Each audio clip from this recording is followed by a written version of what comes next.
Right, good evening everyone. It's 6 o'clock, so we'll make a start. Welcome to this evening's Rushcliffe Borough Council's Planning Committee meeting.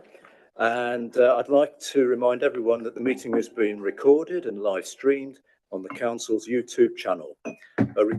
A recording of the meeting will be available afterwards on the Council's YouTube channel.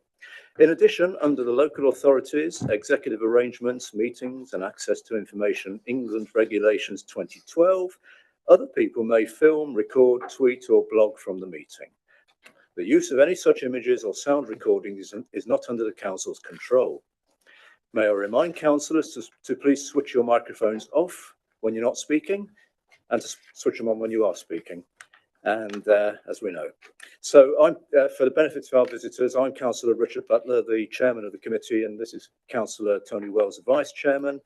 And we have officers from the council tonight. We have Mrs. Dodd, Planning Manager of Development, Mr. Cook, Deputy Planning Manager, Mrs. Baxter, Team Manager for Area Planning, Mr. Elliott, Senior Area Planning Officer, Mr. Bridges, Area Planning Officer, and Mrs. Walker, our Solicitor. So I'd now move on to the first item on the agenda, which is apologies for absence, please. Thank you, Chairman. We have apologies from Councillor Chaplin. We have Councillor Plant as a substitute. We've also had apologies from Councillor Georgia. Unfortunately, there's no substitute. Okay, thank you. Happy to accept those. And item 2 is declarations of interest. There's a couple tonight.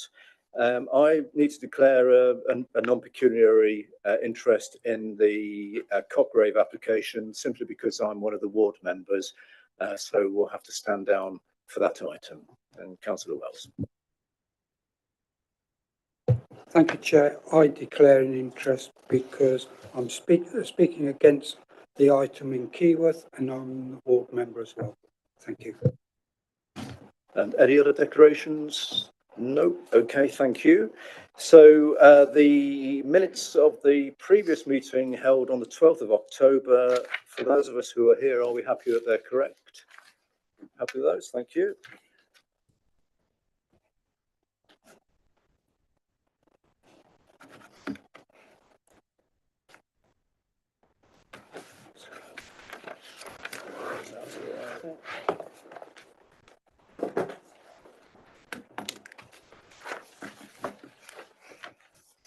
Right, so just before we go into tonight's planning applications, can we confirm that we've received the late representations and various communications that have been sent to us about the applications? I think we've all received those. Okay, thank you.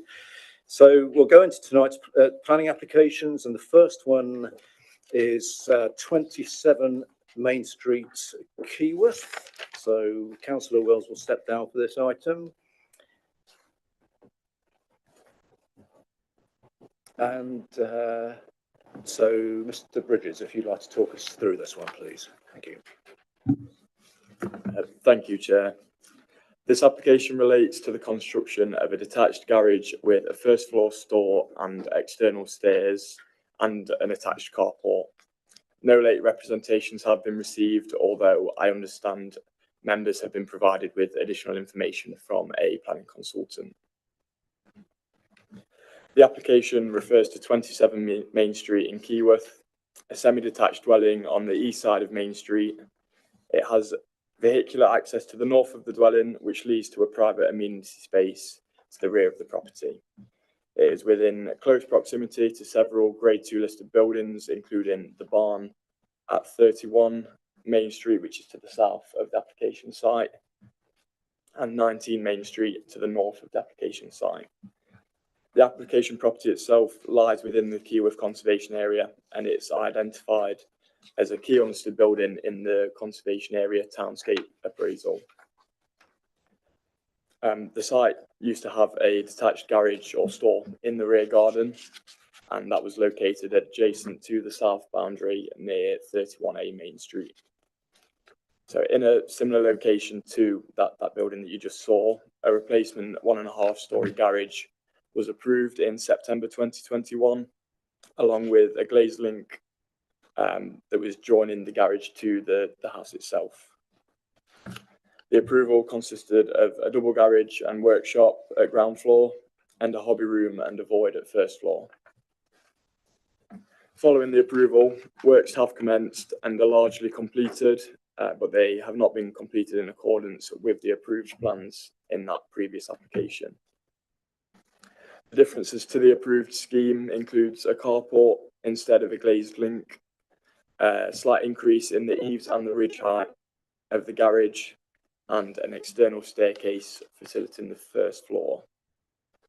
So accordingly, retrospective planning permission is now sought for the construction of a detached garage, external staircase, and an attached carport.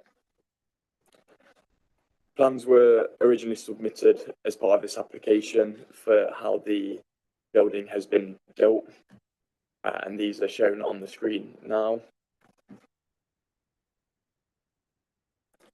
But during the course of the application, some amended plans have been received, which are in front of you now as a result of officer concerns with the overlooking impact of the external staircase, which you can see on the bottom left image. That has been altered since the last image you saw. The building would still consist of a double garage and storage at ground floor and a store and void at first floor. So here are a few photos of the garage as built.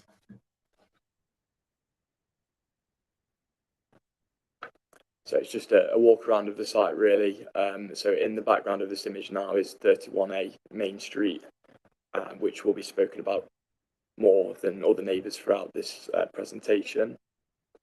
That, if you could just go back one, so that is the external staircase as built, but the amended plans would see the introduction of an obscure glazed screen above part of the handrail on the right hand side.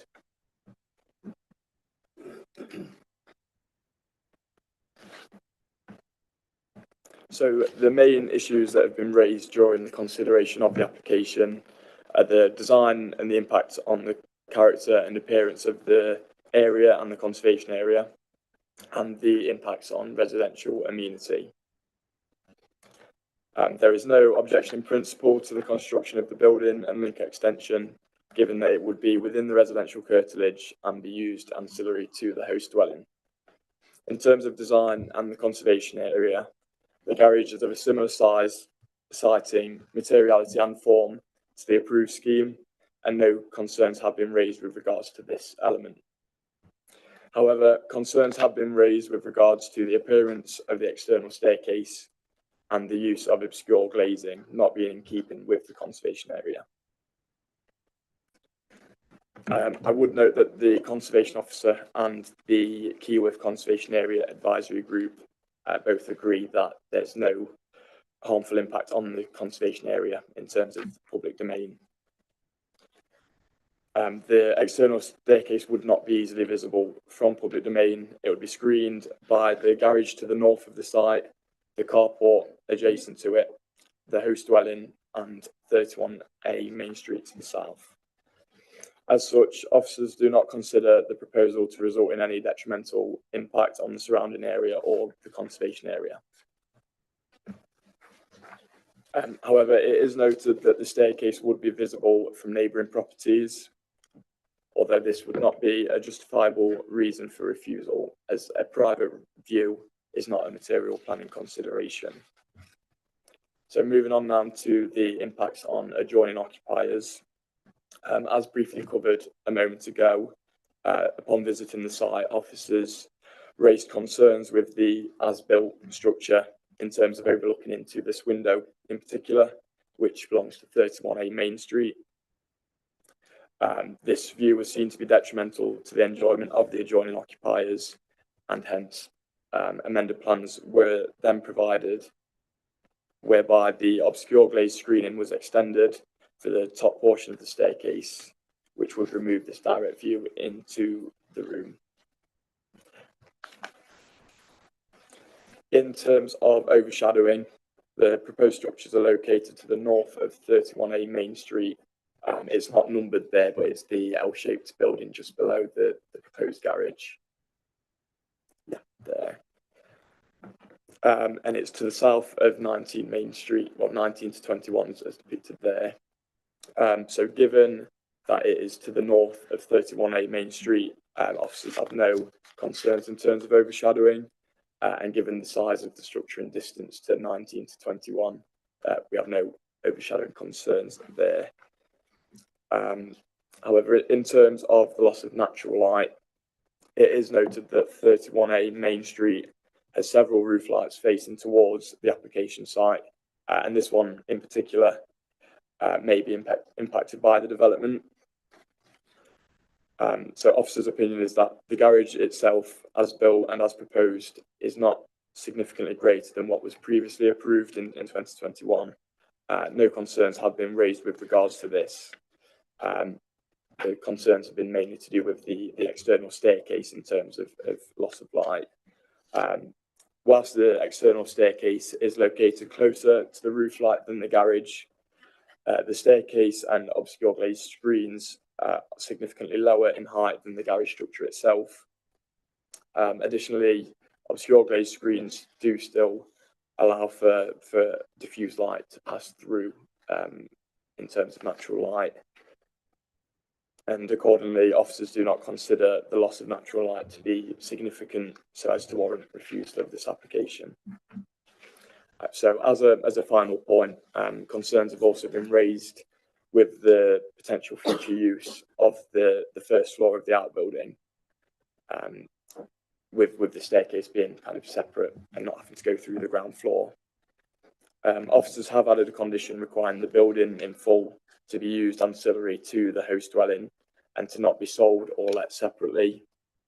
But that said, members are reminded that the application should be determined based on the application as proposed, and any future change of use would require a resultant planning application. Thank you for your time, and if you have any questions, I'd be happy to answer as best I can. Thank you very much.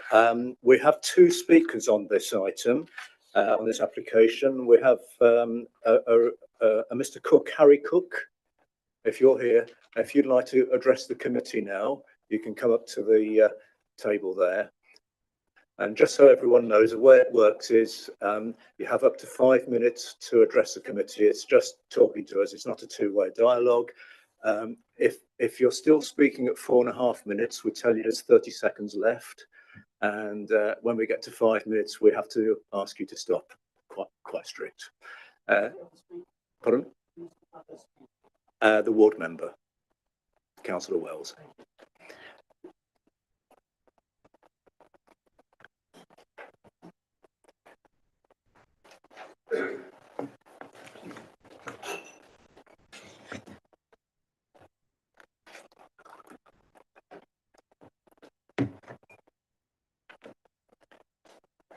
So as soon as you're ready, just press the right-hand button, the red light will come on and the clock will start. Thank you.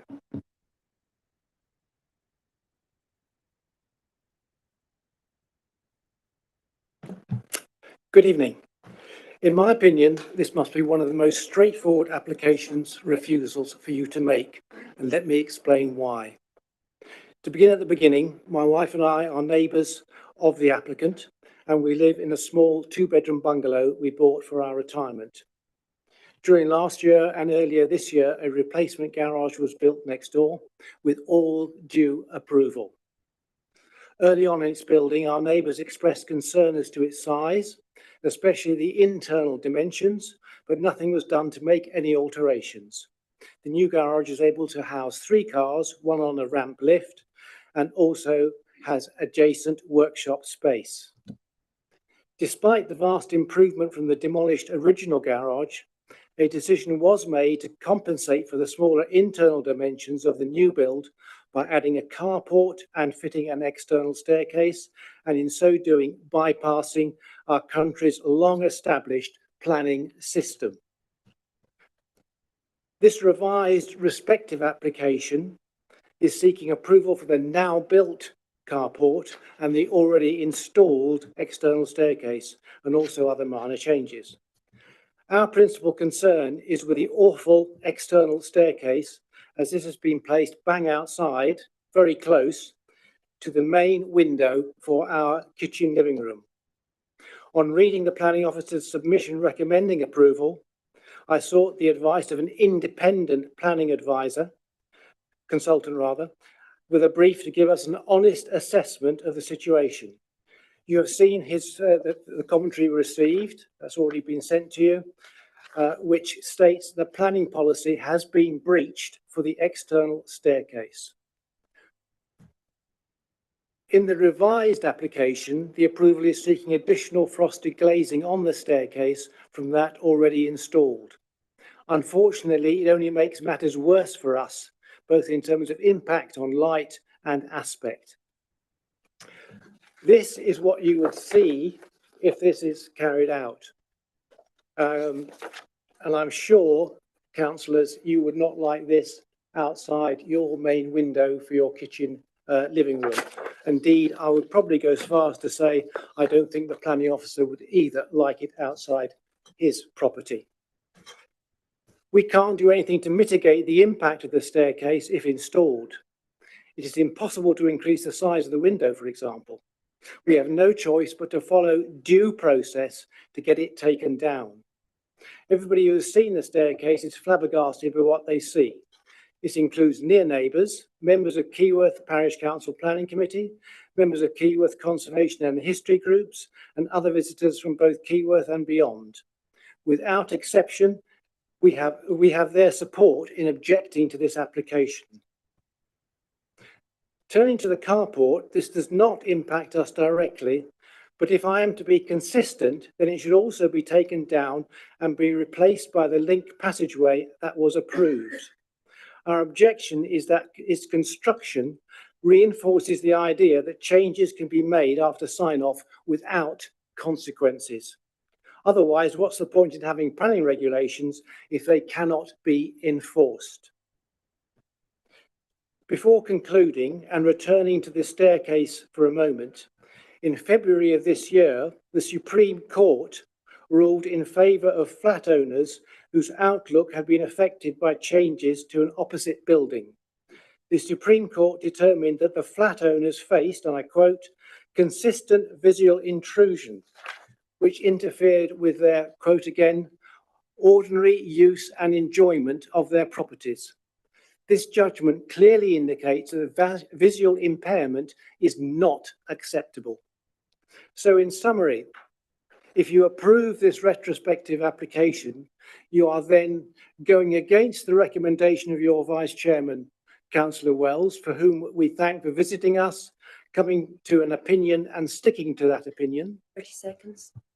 The unanimous vote of councillors of Keyworth Parish Council Planning Committee, contrary to the report of the Keyworth Conservation Society, everyone who has seen the staircase from within our kitchen living room and said it's atrocious, choosing to overlook relevant sections of planning policy, and of course, finally, the ruling from the Supreme Court.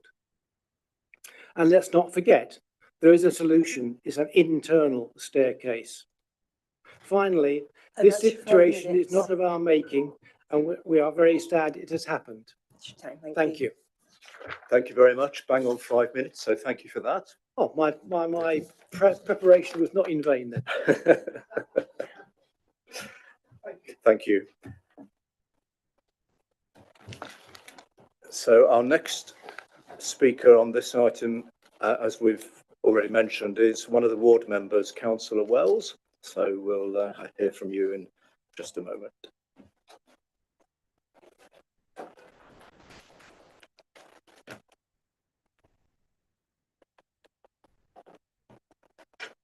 Thank you.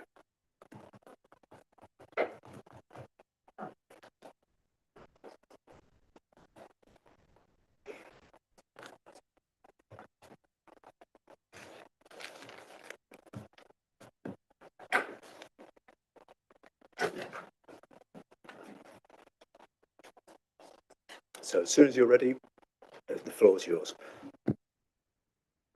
Thank you, Chair. Why is an external staircase needed now, as the original plans of an internal staircase received the planning granted it and no obligations, from the neighbours, no objections from the neighbours. There has been 3 plans on this site since 21. The first 2 plans had a loft space and it was called accommodation. In the description, the drawing, it was called a hobby room. In the first 2 plans, the staircase are inside the workshop area in the garage, which has double doors leading to where the cars are kept. There was a glass atrium between the house and the garage, with doors each side of the atrium. This was passed.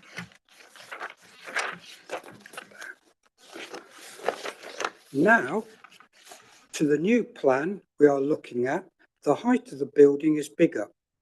No glass atrium, which is replaced with an open carport.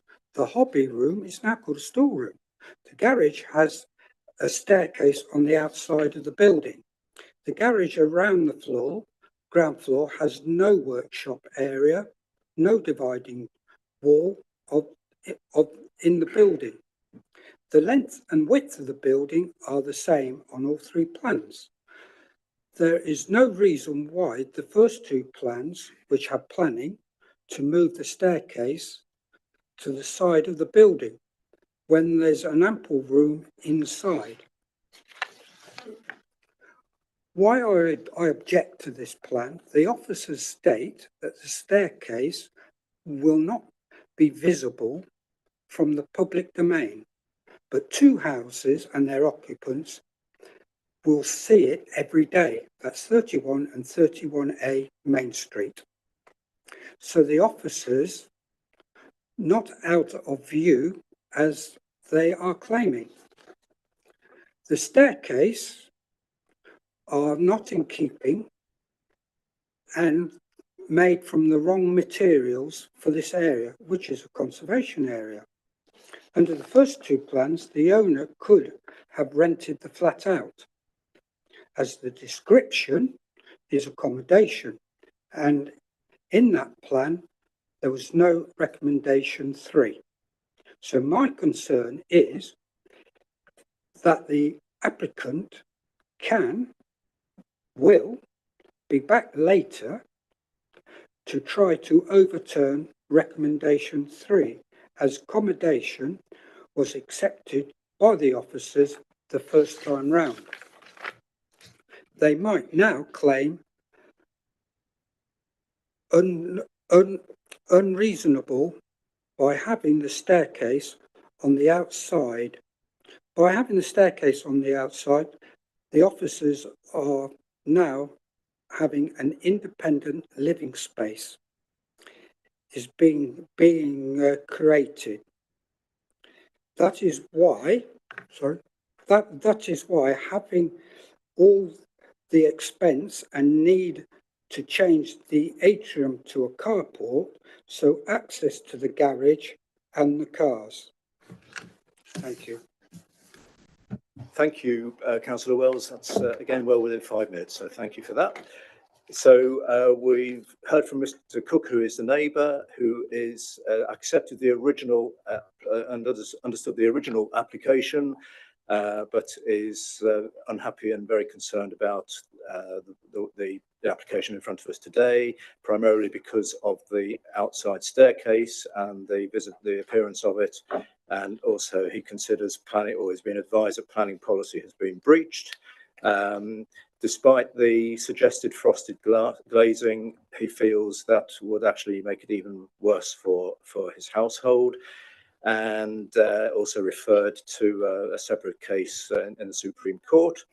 And Councillor Wells is also against the application, questioning why is it needed now. There were no objections to the original internal staircase. There have been various plans since. Some concerns about what might or might not happen in the future, which of course one can't really get into, but Councillor Wells made a point there.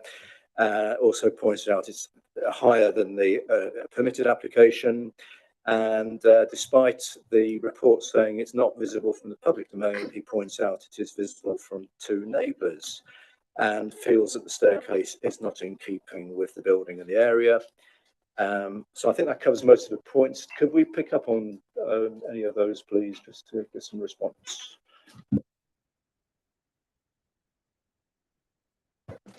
Thank you, Chair, and thank you to both the speakers as well. So a couple of points, really. So it was mentioned that the decision would be contrary to policy in terms of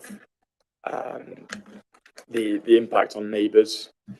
So the policy reads that there should be no significant adverse effect upon the amenity of adjoining occupiers. So for applications where there is an impact, we have to assess if this is significant to a level that we think would warrant refusal. So for example, it is possible for there to be an impact, but we have to, and the committee tonight has to decide how significant is the impact. Another point with regards to accommodation that was mentioned. I know there's been concern with the property being let out or being used for another use. Whilst the previous description did have the word accommodation within the description, the application before you doesn't mention any accommodation is to be used as a store. But nevertheless, if it were to be used as accommodation as part of the house itself.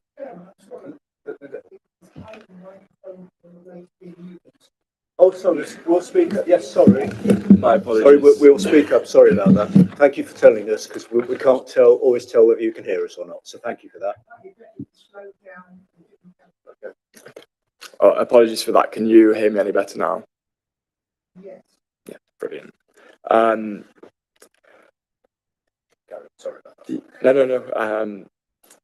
The last part that I was discussing with regards to the mention of accommodation on the description for the 2021 application.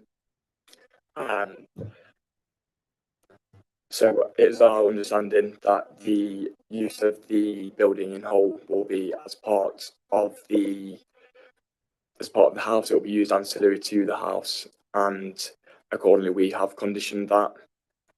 So it could potentially be used as a bedroom as part of the house, or the occasional use of such, but it could not be let out or used by anyone outside of the use of the occupiers of the house.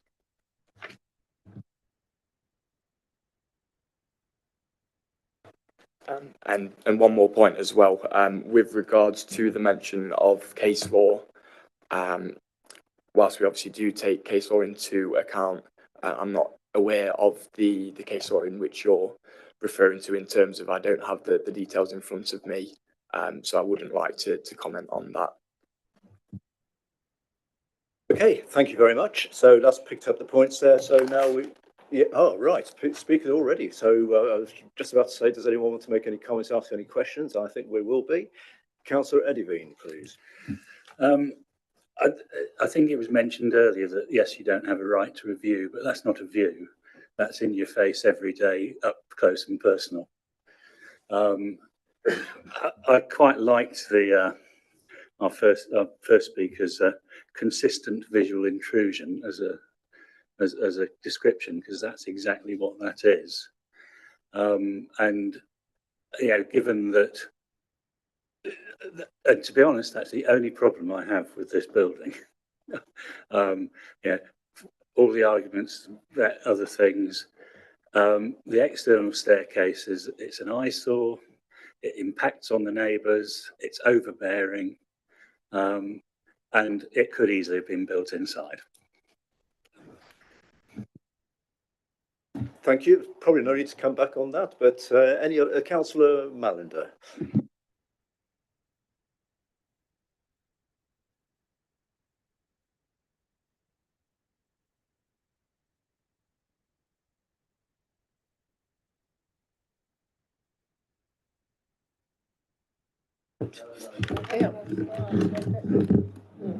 Sorry about this, just a technical problem. I'll turn mine off now.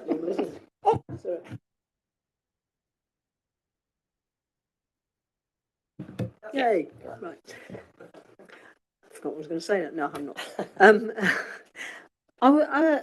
With reference to the letting of the room on the first floor, I was wondering whether that included Airbnb, because Airbnb is supposed to be a person letting a room in their own property. We have a lot of problems in my ward with Airbnb being misused.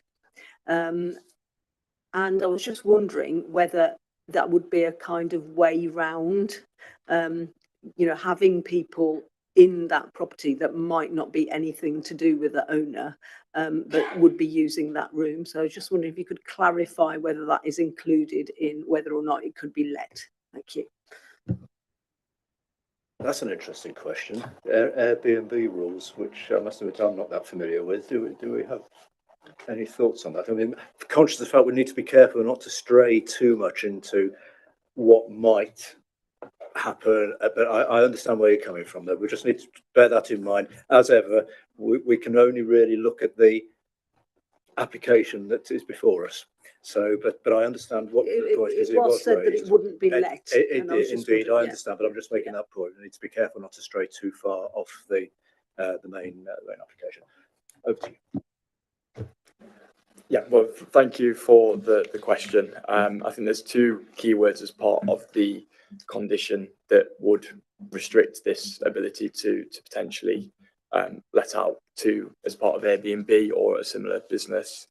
So as you say, sorry, excuse me, as you say, the word let would include Airbnb in terms of, as in they wouldn't be able to Airbnb because that is a form of letting out the room. And similarly, the condition requires that the purpose of the building should be ancillary to the main house, and it is such that an Airbnb use would not be ancillary to the residential use of the property. Does that help, Councillor Mallender? Yeah. Okay, thank you. Councillor Perrick, please. The condition about not letting the property out, is there a time frame? So, for example, if we hypothetically, if we approve the application today, is there a condition which says that the applicant cannot come back for an X amount of time for it? Could we put a condition to vary it, or say we can use the external staircase and the room for letting it out? Because I know we're dealing on its merit, but what I want to understand is that there's nothing stopping the applicant from coming back again to vary the application and the use. So what is the time frame, and is there a possibility to put a time frame on that, say 50 years, just as a random example? We'll come for the professional answer, but I think the answer to that is, if you read the wording of the condition, it does say garage shall not be occupied at any time other than for the purposes, etc. So that probably answers that, but we'll find an answer for you as to whether there is actually a confirmation whether there's an actual time frame or not. Yeah, exactly. So the if the application were to be approved, it would be subject to this condition, which, as Councillor Butler says, it is tied to the building that is permitted. So it would be for the lifetime. But I think the question was more, could they apply to have this condition removed? So anybody can apply for a condition to be varied or to be removed, and the planning system doesn't allow for any restriction on allowing somebody to apply. So it's not something that I believe we would be able to restrict. Obviously, if it were to come in as an application, we would then review it at that time, but we can't stop somebody from applying effectively. So essentially, we can't put a condition to restrict something. That's what I'm understanding.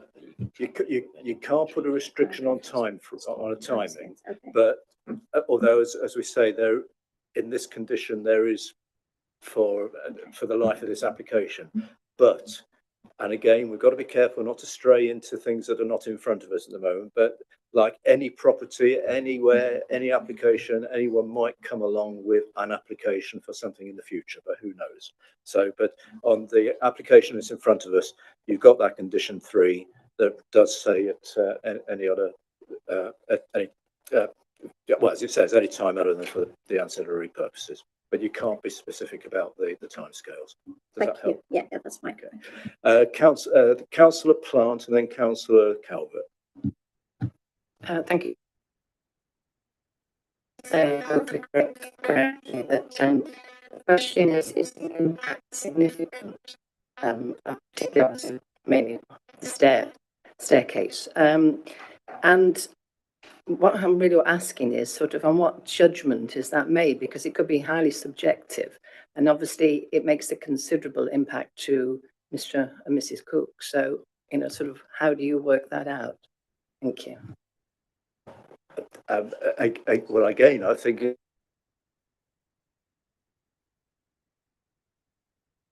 to what's good or bad, and well, that's my layman's answer, but the professional answer is.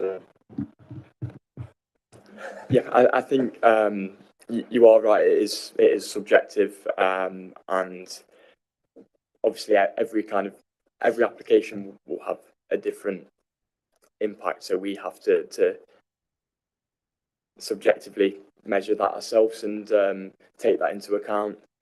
There is guidance and things that help us come to a decision, but it's subjective to the end of the day, and it is based on opinion.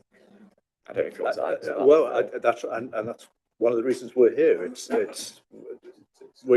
to discuss and come up with an opinion and a decision. So in that respect, that's subjective, isn't it? So like anything, some people will like something, other people won't. Do you want to come back on that? But the officer said there are some guidelines that you take into account.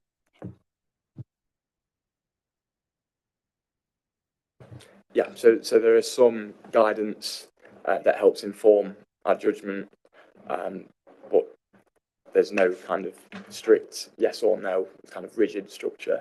There's things that help, but not a defining answer, I'm afraid. Councillor Calvert and then Councillor Thomas. Thank you, Chair. The impact on the private view, you've said there's not a material consideration. In his evidence, he had a series of other impacts as a result of the original planning permission not being followed and there being variations or deviations from it. Would it not be fair to say that if you add the impact of private view to all those other things that he listed, that you do get to the position where there is a material consideration on residential amenity? Thank you.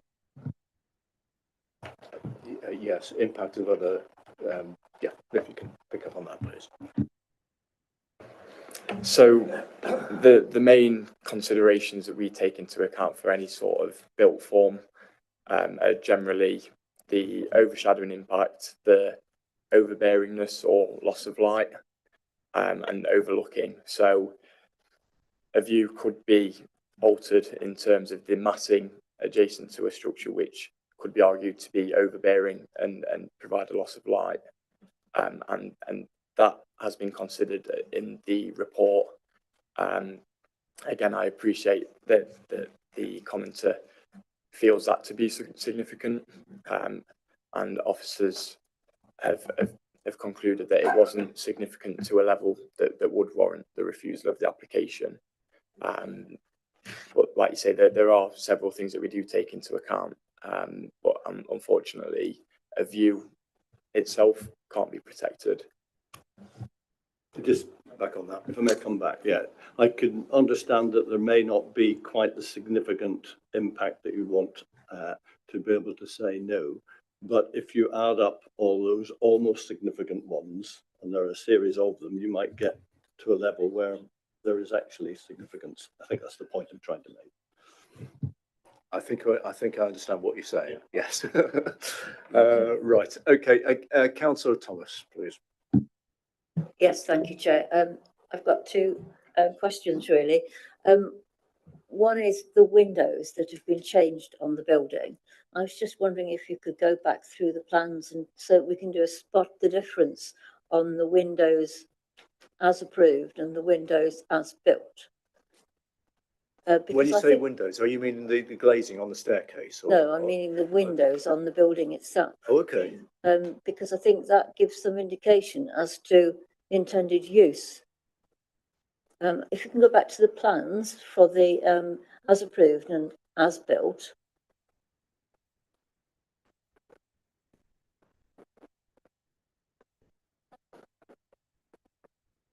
Sorry. So that's the, yeah, that was the as built plan. So the window, yeah.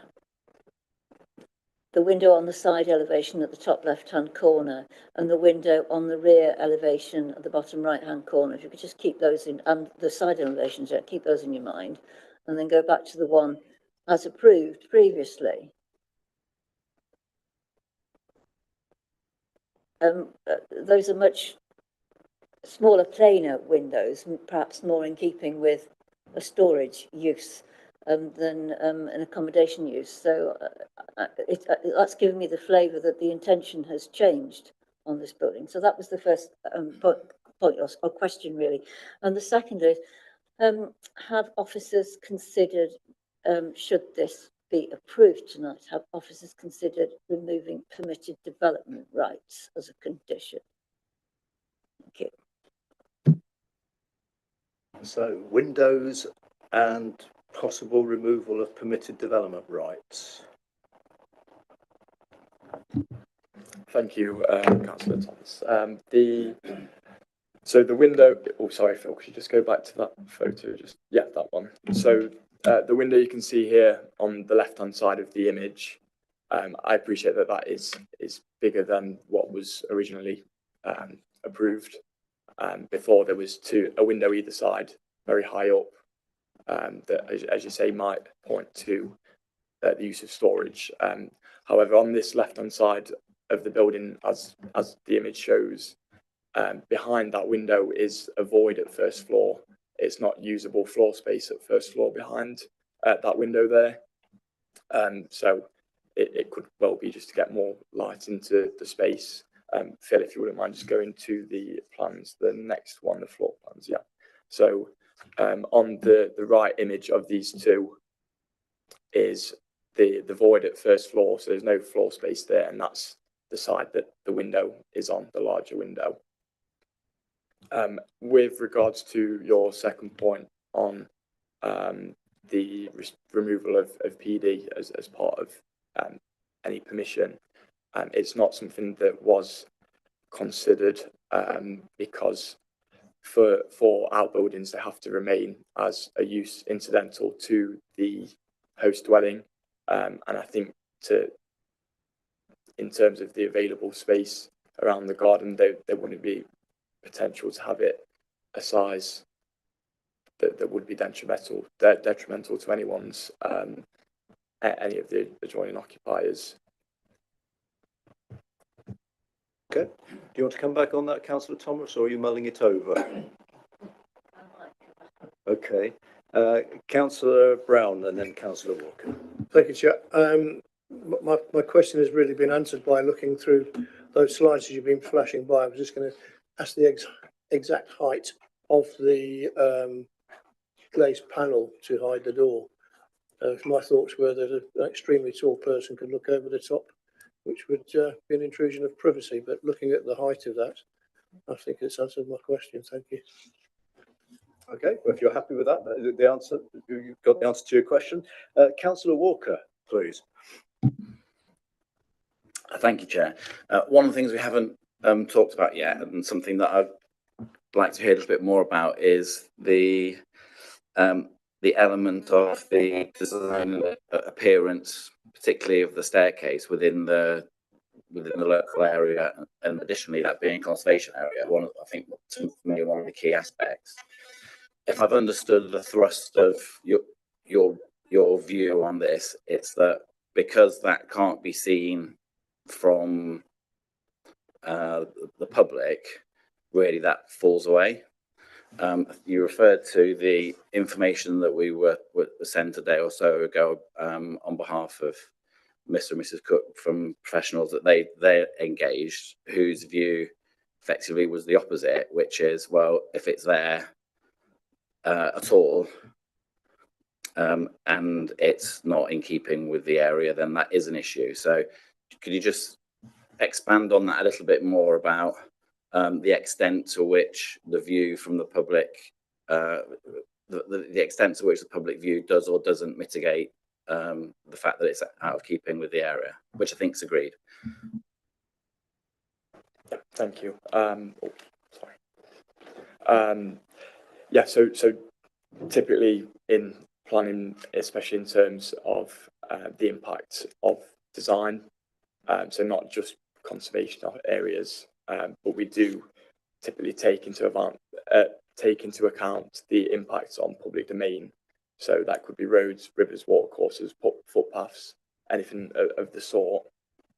The conservation officer and myself both agreed that it isn't visible from public domain, and there's built form that completely protects that. And the Keyworth Conservation Area Advisory Group also think that it doesn't impact the conservation area.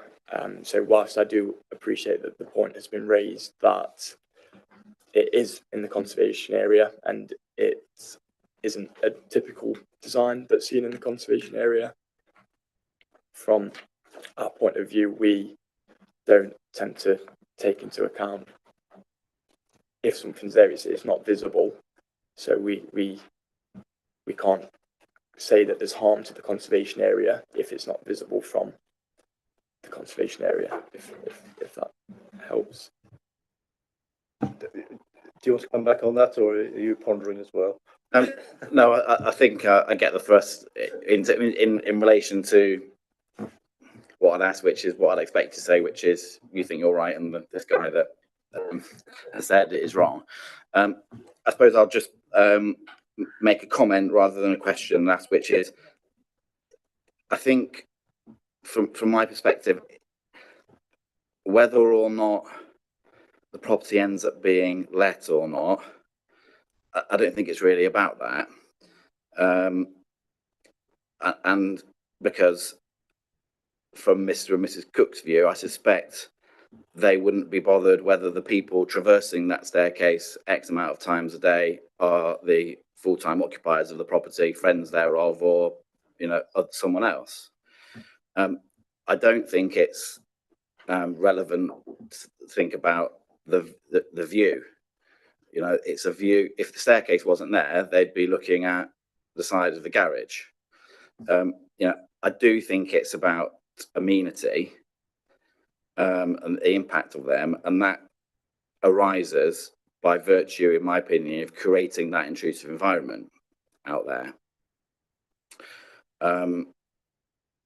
And essentially, we're going to determine whether or not that intrusive environment is a significant adverse effect.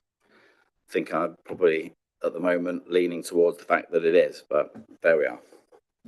Are you possibly looking at paragraph 38 that explains a little bit more about impact of proposed development on the amenity of adjoining occupiers?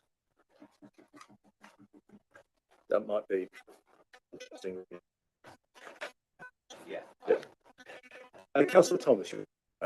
Yeah, mention's been made several times that the Keyworth Conservation Area Advisory Group doesn't object, but I've just got this up in front of me, and it says the design and access statement states that the proposal will not have a harmful impact on the character and appearance of the conservation area due to the location away from the public realm. The advisory group reluctantly accepts that this is the case, but nevertheless, its design is clumsy and contrived. The material of the stairway and glass screening is not in keeping with the conservation area, nor sympathetic to the design of the replacement garage previously approved. So I don't think the support of the Conservation Area Advisory Group for the impact on the conservation area is quite as wholehearted as being presented. Thank you. Okay, thank you. Councillor Edwin. Can I just ask, is it fair to say that in the NPPF that good design is one of the things that should be a major factor in determining something, and a good design is something that fits in within the environment in which it sits? I think so, yes, but we'll, because we're all familiar with the NPPF. It's essential reading. That's the National Planning Policy Framework, that is. But good design, what do we say? How do we interpret that?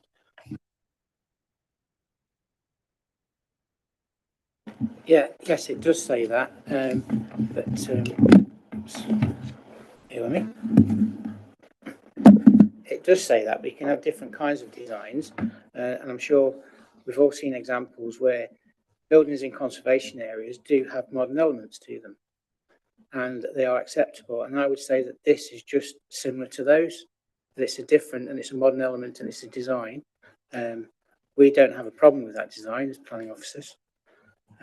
So, you know, it may be different, it may not fit in, it's not viewed, it's determined that there's no harm to the conservation area. And I appreciate what the Keyworth Conservation Advisory Group have said, but they acknowledge that it doesn't harm really beyond the immediate vicinity. So as you say, design is a thing that can change, and as I say, old buildings or even new buildings of modern design, you do find in conservation areas. So I think it would be difficult just to say, just because of the design, it's not acceptable. Yeah, let's come back.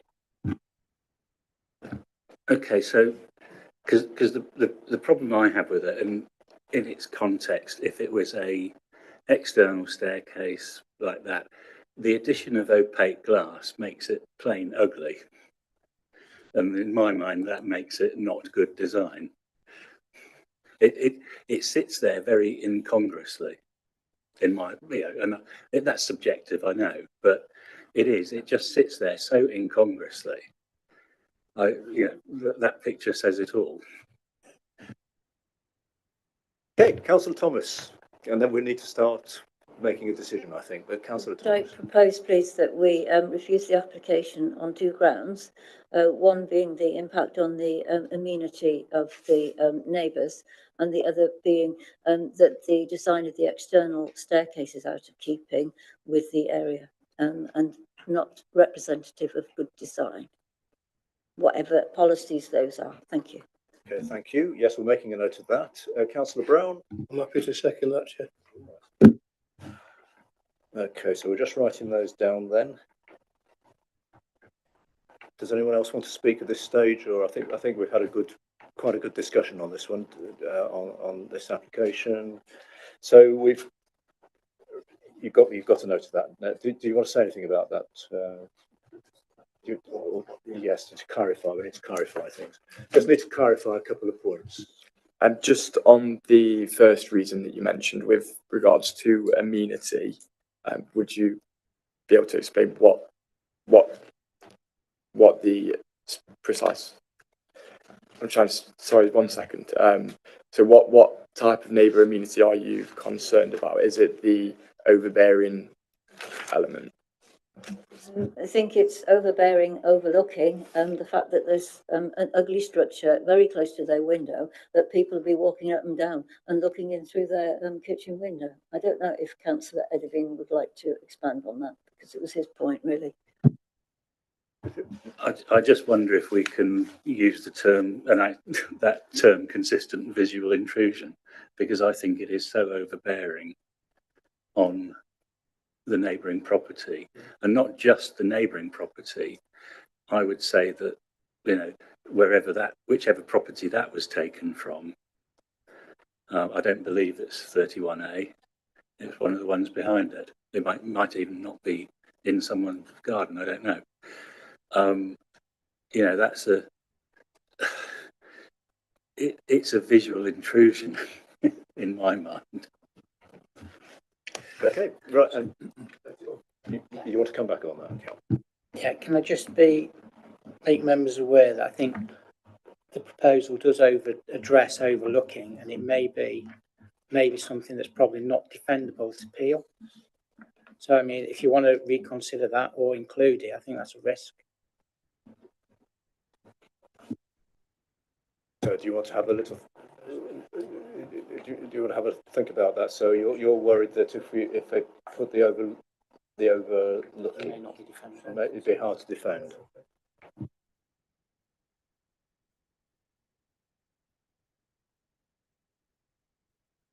I think part of the problem is that the height of it and the fact that it's looking in from a great height, really. And the other thing I'd say is it's been said before in planning committee that if you have to do something like screening, in this case, the opaque glass, then it's probably the wrong thing in the first place, if you know what I mean. So I think it's a risk, personally, I think we should take. So you'd like to keep that in? Keep that in. Councillor Brown. Yeah, I was looking at the paragraph 38, the impact of proposed development on amenity and adjoining occupiers. The last sentence, it says, which states that the development should not be granted when there is a significant adverse effect upon the amenity of adjoining properties. And that's where I was coming from. So you would wish to have that included in the reasons, wouldn't you? Yeah. So I think we're clear on that. Right. Okay. Well, we had a good discussion about this, haven't we? And so I don't think anyone else is wanting to speak. So we've got the recommendation moved to refuse permission for the reasons that we've just discussed. Are you frantically looking at papers and things, or anything else you want to say, or before I go to a vote on this? No. So we're clear on the recommendation in front of us to refuse for the reasons given. Let's have a show of hands in favour of the new recommendation. Please show.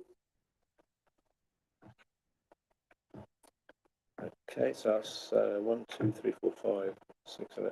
Right, and I think that's unanimous. And just for the record, anyone against? No. Right, so permission is refused for the reasons that are given. So thank you. And Councillor Thomas, very quickly. Could we have a brief break before the next item, please, Chair? Yes. Yes. I think that's a good idea. Yes, because we've got some long items coming up. So let's have a break. Let's be brief as we can be. It's coming up to 7 o'clock. Try for 5 minutes. Oh, no, let's make it 7:05, please.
Okay, thank you very much. Are we all ready?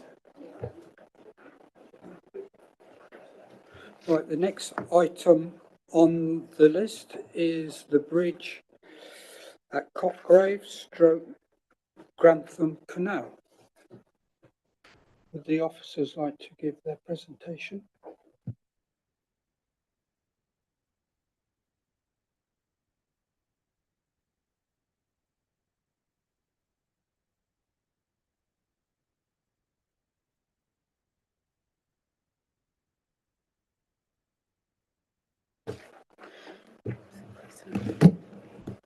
Thanks, Chairman.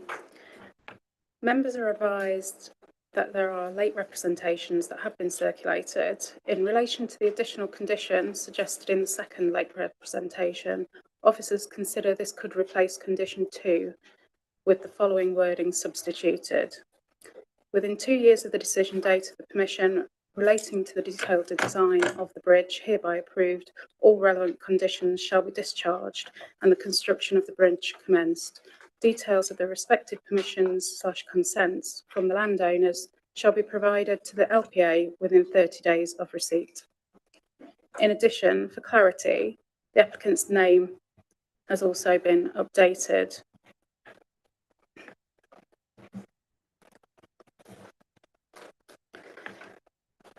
So the application under consideration today is a reserved matters submission in respect of the detailed design of a pedestrian bridge with cycle trough at the former Cotgrave Colliery. For context, the principle of the bridge was established in the granting of an outline application in March 2011 for the redevelopment of the former colliery site for a mixed employment use and residential development for up to 470 dwellings. Details of the residential element was approved in 2014. The slide before you shows the location of the bridge in red, with the rest of the site of the outline permission in blue. The requirement for a bridge was embodied in the description of the outline planning permission within condition 49 of that approval and also in the associated section 106 agreement. It was also subsequently a requirement within the local plan part 1 core strategy as part of the strategic allocation policy 23, which also took the site out of the green belt. It should also be noted that during the redevelopment of the site, a number of subsequent applications were approved, all requiring the provision of the bridge, and that there is no mechanism in place for a financial alternative. The slide before you shows the location of the bridge within the country park. It is adjacent to the completed housing development and its southern play area. The site crosses the Grantham Canal and includes land on the southern side of the waterway.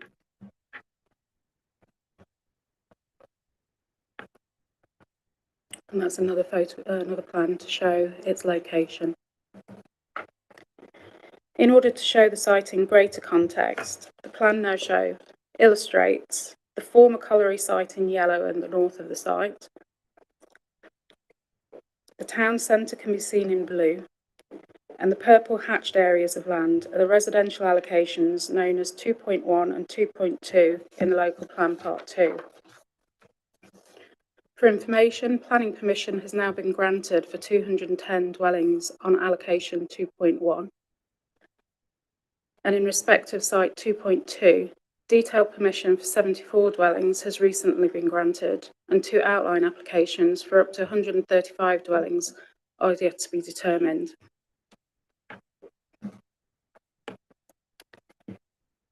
This annotated aerial photograph shows details of the approved layout of allocation 2.1 in relation to the existing footpaths. One footpath is highlighted in yellow, which runs towards Mill Lane and East Acres, and another one in orange within the country park from Hollygate Lane and adjacent to the Hollygate Park residential development. The canal towpath is in blue, and although these features extend further than actually shown on this plan, for the purposes of this presentation, they terminate at the point of the County Council Bridge, which is highlighted in purple, and the proposed bridge location can be identified by the red line.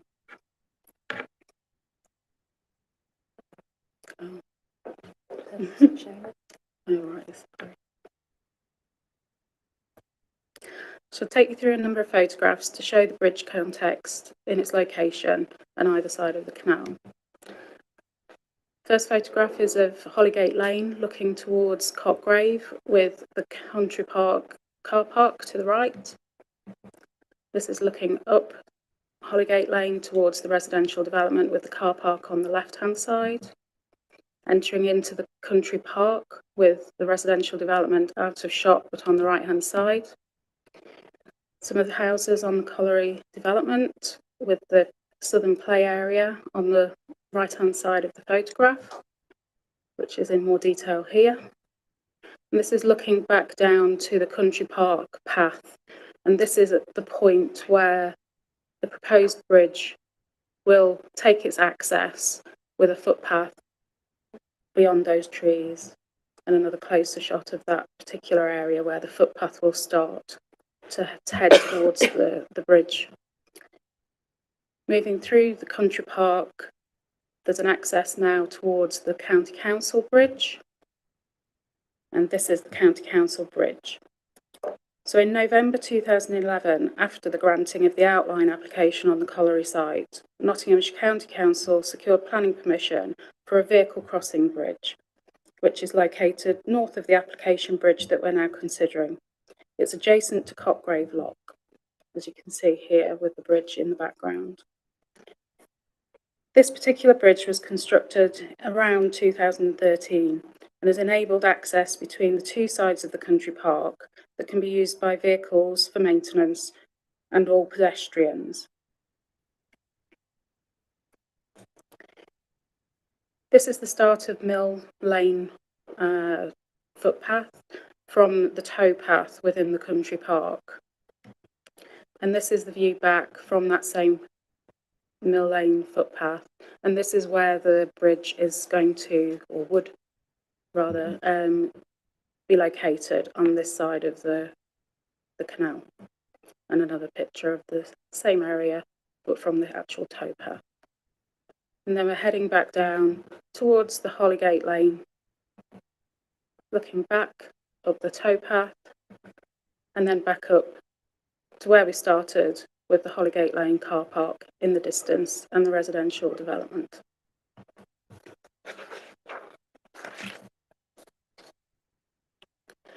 The proposed bridge, as part of the current application, has been designed without earth or masonry abutments. It's in line with the Canal and River Trust recommendations and standards, being of steel and timber structure. The bridge will involve land within the County Council and the Canal and River Trust ownership, and will be required to meet separate requirements from the Canal and River Trust in terms of its design, long-term maintenance and management. The overall length of the bridge, including the stairs, would be 37 metres, and it would have a width of 2 metres. The blue outline on this plan defines the area where the steps are to be located. New proposed paths linking the bridge to the existing footpaths are shown in yellow. The path would be a timber edge gravel compacted limestone footpath, matching existing footpaths within the country park. The path from the development from the east is approximately 50 metres in length and would link to the main footpath adjacent to the residential development and where the play area is. The path to Mill Lane would remain in its current form. And in respect of the planning approval to the site to the south of the Mill Lane path, which is known as allocation 2.1 in the local plan 2, two access has been included from the site to the country park, giving further connectivity options. The primary concerns expressed during the assessment of the application relate to the design of the bridge and that it isn't accessible to all. As already mentioned, the bridge design before you is only for pedestrian and cycle access, and it's considered to now represent an additional crossing point. The design and materials of the bridge is not dissimilar to that further into the country park. However, due to the land levels and clearance that's required, being 3 metres above the towpath level, it will be more visible. In order to achieve a fully accessible bridge, not only would more land be required that would fall outside of the outline application area to facilitate the ramps and gradients that would be required, it would undoubtedly result in a significantly greater structure of a more urban form, taking up more land and thus having a greater visual impact and impact on vegetation and ecology compared to that which is before you. There are alternative access routes now available, both within the country park and along Collygate Lane, that are DDA compliant. And although these routes are not as direct, when balanced against the ecological impacts of a DDA compliant bridge in this location, it is considered that this design is acceptable. It should also be noted that once the residential development on the allocated housing site, allocation 2.1, has been built out, there will be those additional linking routes available. In respect of tree removal, the plan before you shows the area of landscape that would be affected. The submitted supporting information advises that tree cover within the area G1 to G2 will need to be removed, and due to the dense nature of the trees in that area, the exact amount is undetermined, but it recommends that trees within 2 metres of the footpath and 3 metres of the bridge be removed, together with any that are within falling distance. Other matters including ecology, landscape, contamination and flood risk are either covered by conditions on the original outline permission or are proposed within the report before you. And on balance, it's considered to be an acceptable design, and therefore the reserved matters application is recommended for approval, subject to the conditions within the report and the amended version of condition 2 referred to at the start of the presentation. Thank you.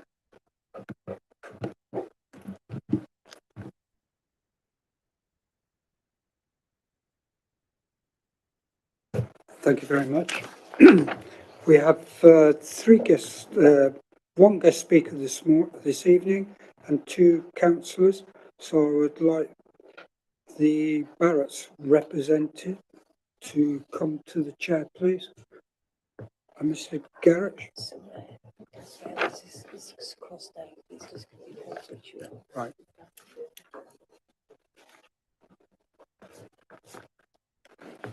You have 5 minutes as soon as you press the speaker. Yep. Thank you, Chair. Good evening, everyone. Robert Galley, Planning Director, Barrett, Dave Wilson Homes, North Midlands, speaking as applicant, proponent, proposed developer in support of the scheme before you. Chair, it's worth reminding ourselves this is a reserved matter submission. The framework has already been established and the parameters fixed through an outline plan permission already issued, the reference number you've heard. Clearly, we're not considering development for the first time or in the first instance here this evening, and we have no blank canvas, but rather the approval of relevant details surrounding the design and construction of the proposed pedestrian and cycle bridge. Extensive dialogue, Chair, has been undertaken to date over a considerable period of time with your officers embracing planning and conservation, county council officers embracing planning, environment and legal, officers embracing planning and legal personnel from the Canal and River Trust, and Cotgrave Town Council, all aimed, Chair, at reaching consensus reflecting land, legal, planning and operational constraints.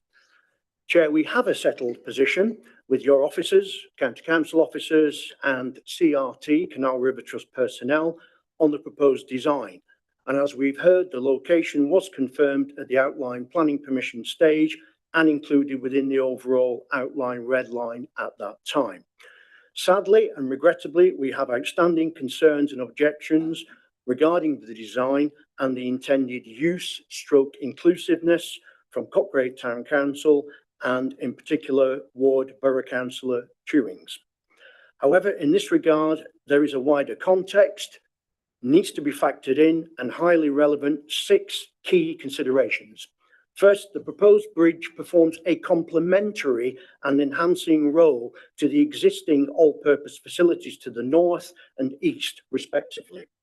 Second, the proposed bridge provides pedestrian and cycle connectivity between the former Cotgrave Colliery, now of course Holygate Park, with the town centre, through land rear of Mill Lane, stroke the old park, and south of Holygate Lane, Cotgrave. Third, the proposed bridge links with existing public footpath adjoining the northern boundary of your housing land allocation 2.1 under your Rushcliffe Local Plan Part 2. This link is reflected on the approved Barrett David Wilson Homes Reserve Matters approved planning layout dated 18th of October 2023, which you issued. Fourth, the proposed bridge minimises ecological stroke environmental impact through design by avoiding unnecessary removal of existing mature trees on either side of the proposed structure. Fifth, the proposed bridge respects character of local rural surroundings and historical waterways heritage. And sixth, the proposed bridge endeavours to strike a planning balance between design and usability on the one hand versus deliverability on the other, acknowledging documented constraints impacting on this particular proposal. Chair, regarding deliverability, this proposal is deliverable. Any larger alternative in terms of size, mass, bulk, any lower alternative closer to the canal bed, and any wider alternative in terms of ramps and associated structures necessitating additional land take, sadly, will not be deliverable. The appraisal in the committee report is endorsed, the conclusion is supported, and the favourable recommendation is welcomed. And Chair, for the record, the planning conditions, including the amendments and the late representation, are settled.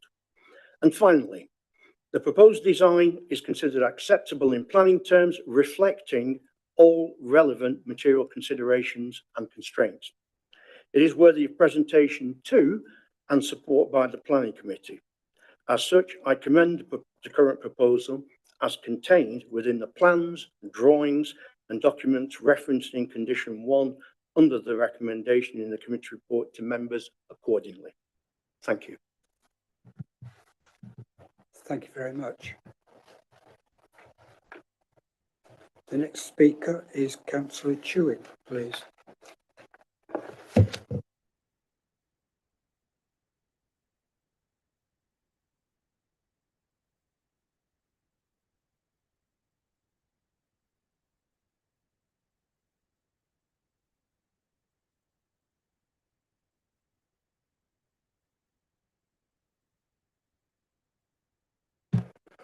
Thank you, Chair. Let me first of all start off by thanking Councillor Ellis for giving way to give me the full 5 minutes to speak today. I've seen the note that he sent to all planning councillors. I stand with Councillor Ellis on what he's proposed. I'm going to concentrate on the two matters I see as planning matters and the reason why this application should be refused. Let's start off with where we're at today. Original plans came in 2010 for the site in question, and part of that was a condition 49, has been detailed by officers, to put in place pedestrian and cycle access that takes you over the canal. Now that was put in place, and if you go through those documents, and I've gone through them over the years, to remove pedestrians from Holygate Lane, recognising that it is a busy road, and to remove risks. And that was the purpose to put that in place. Now, when we refer to pedestrians, do we exclude wheelchair users? Should we exclude wheelchair users? Are we saying they are not relevant? Because for me, this is what this plan is saying. Now, we have responsibilities, and we do have responsibilities. Now, through this application of late, there's quotes of the DDA, and as you mentioned tonight of the DDA. DDA has been repealed. Yeah, it's the Equalities Act 2010 that is the requirements now. So can we use the correct legislation to start off with? But Section 149 of the Equality Act puts a duty on Rushcliffe Borough Council to give public sector equality duty and to eliminate discrimination where it is possible. Now, for me, this bridge is to give pedestrian access to the residents into the town centre. Pedestrians, if you look at the mobility document from the government, talks about what pedestrian is, and it makes reference to wheelchair users. This does not go far enough. It does not provide wheelchair users the right. So I'd like you to ask you to refuse on those grounds. Let's look at the area. It's crossing a canal in a country park. We refer to the yellow footpath going to Mill Lane. Locally, it's called Bluebell Woods. This is a picturesque area, and the proposal is for a bridge with significant metal girders visibly. Can we just bring it onto the screen, please? Because I think this is quite relevant for you to realise. This will be a blot on the area and will be out of keeping of the area. Now, whilst I appreciate that is recommended material, as you can see, all that brown area, whilst the fencing or the posts on the side and the actual footpaths on the top is wood, it is metal girders, which would not be in keeping of the area. You've seen from the photos. Please refer to the photos of the site location as well, please.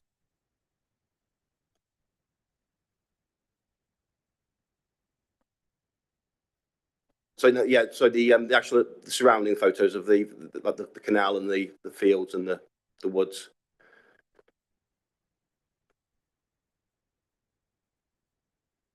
Next one down. Sorry. We can see how picturesque the area is. Do we really want to be placing in an industrial girder-style bridge? And if we refer to the original bridge, it's been put back in 2013 from the County Council, why it has got metal structures. Can we just bring that photo up, please? Because I think it's important to recognise this. Because there's reference that actually it's in keeping. Can you see the metal? I can't, because it's been designed in a way to make it respective to the area. It is wood that's on display, and for me, looking at these designs, it doesn't meet the needs, and it should be refused on grounds of it does not meet the Equalities Act requirements, and it is mainly out of keeping of the area. It would be a blot on society, and it would be disgraceful. Now, on the Disability Act, sorry, the Equalities Act, I'm not the only person that's made this complaint. Crooked Town Council has, and I'm aware that a letter has gone into the planning authority, the chair, and to the town council from Dr. Hopper, which was submitted on the 24th of the 5th. So please be aware of that letter. So there are concerns from the community as well as elected representatives. So I do ask you to refuse this application. It is not suitable and needs to be declined. Thank you.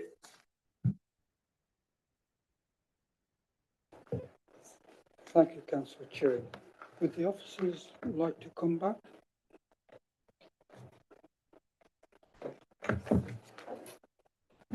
Thank you, Chairman. I just wanted to clarify for members that point that the council made regarding the Equality Act, because it is important that we get that right. So if you refer to page 77, it's the duty under section 149 of the Equality Act. So we do have a duty in the exercise of our functions as an authority to give careful consideration to potential impact of any equality on those with protected characteristics, which can include disability.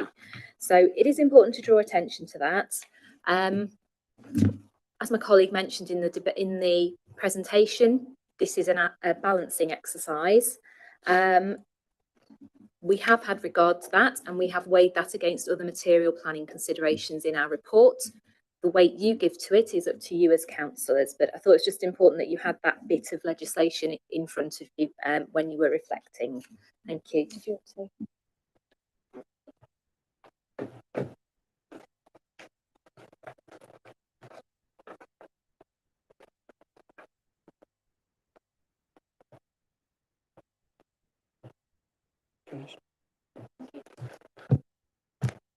Thank you very much. Questions, councillors? Yes.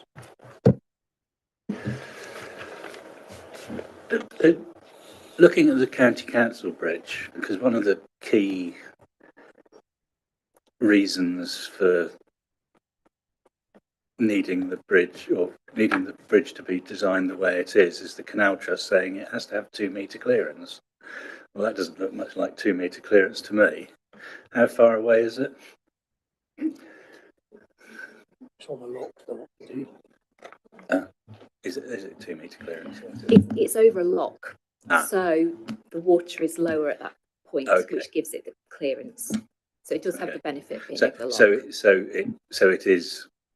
it complies with what I think what I was trying to get to is, like, it's all very well the Canal Trust insisting on 2 metre clearance because they want it to be a working waterway, which I'd fully support. But it just struck me that looked like it wasn't 2 metres there. Okay. Thank you.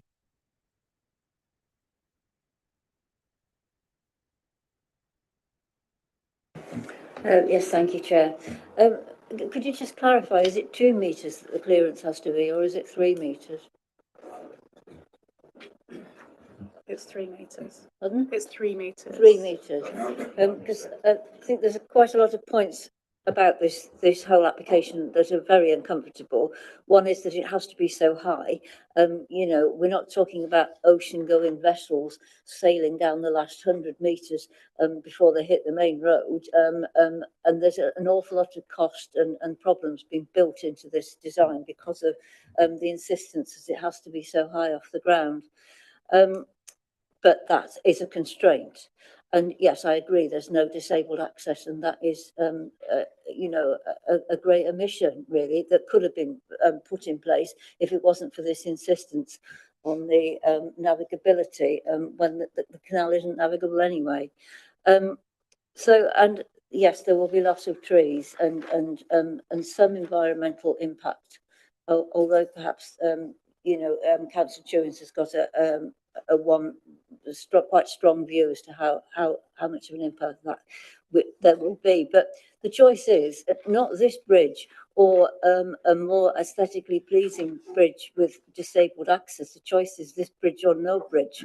And as far as I'm concerned, the balancing act is that the connectivity across the canal between the two housing estates is absolutely paramount. It's been in the design right from the beginning, and it'll enable children on one side to access children on the other side. Okay, the disabled access in there, take that, but the majority of people who can use steps will be able to use that path, and it takes the pedestrian traffic off the main road. So it's by far not from being a perfect application, but my view is on balance, it should be approved. That's where I am at the moment, anyway. Thank you. Thank you. Yes, thank you, Chair. I'm a great fan of canals, and I think they're part of our British industrial heritage and should be preserved as such. I'm referring to paragraph 48 again of the Equality Act, and the last sentence there says, given the applicant's failure to adequately explore all options with disabled access, can the council approve this application?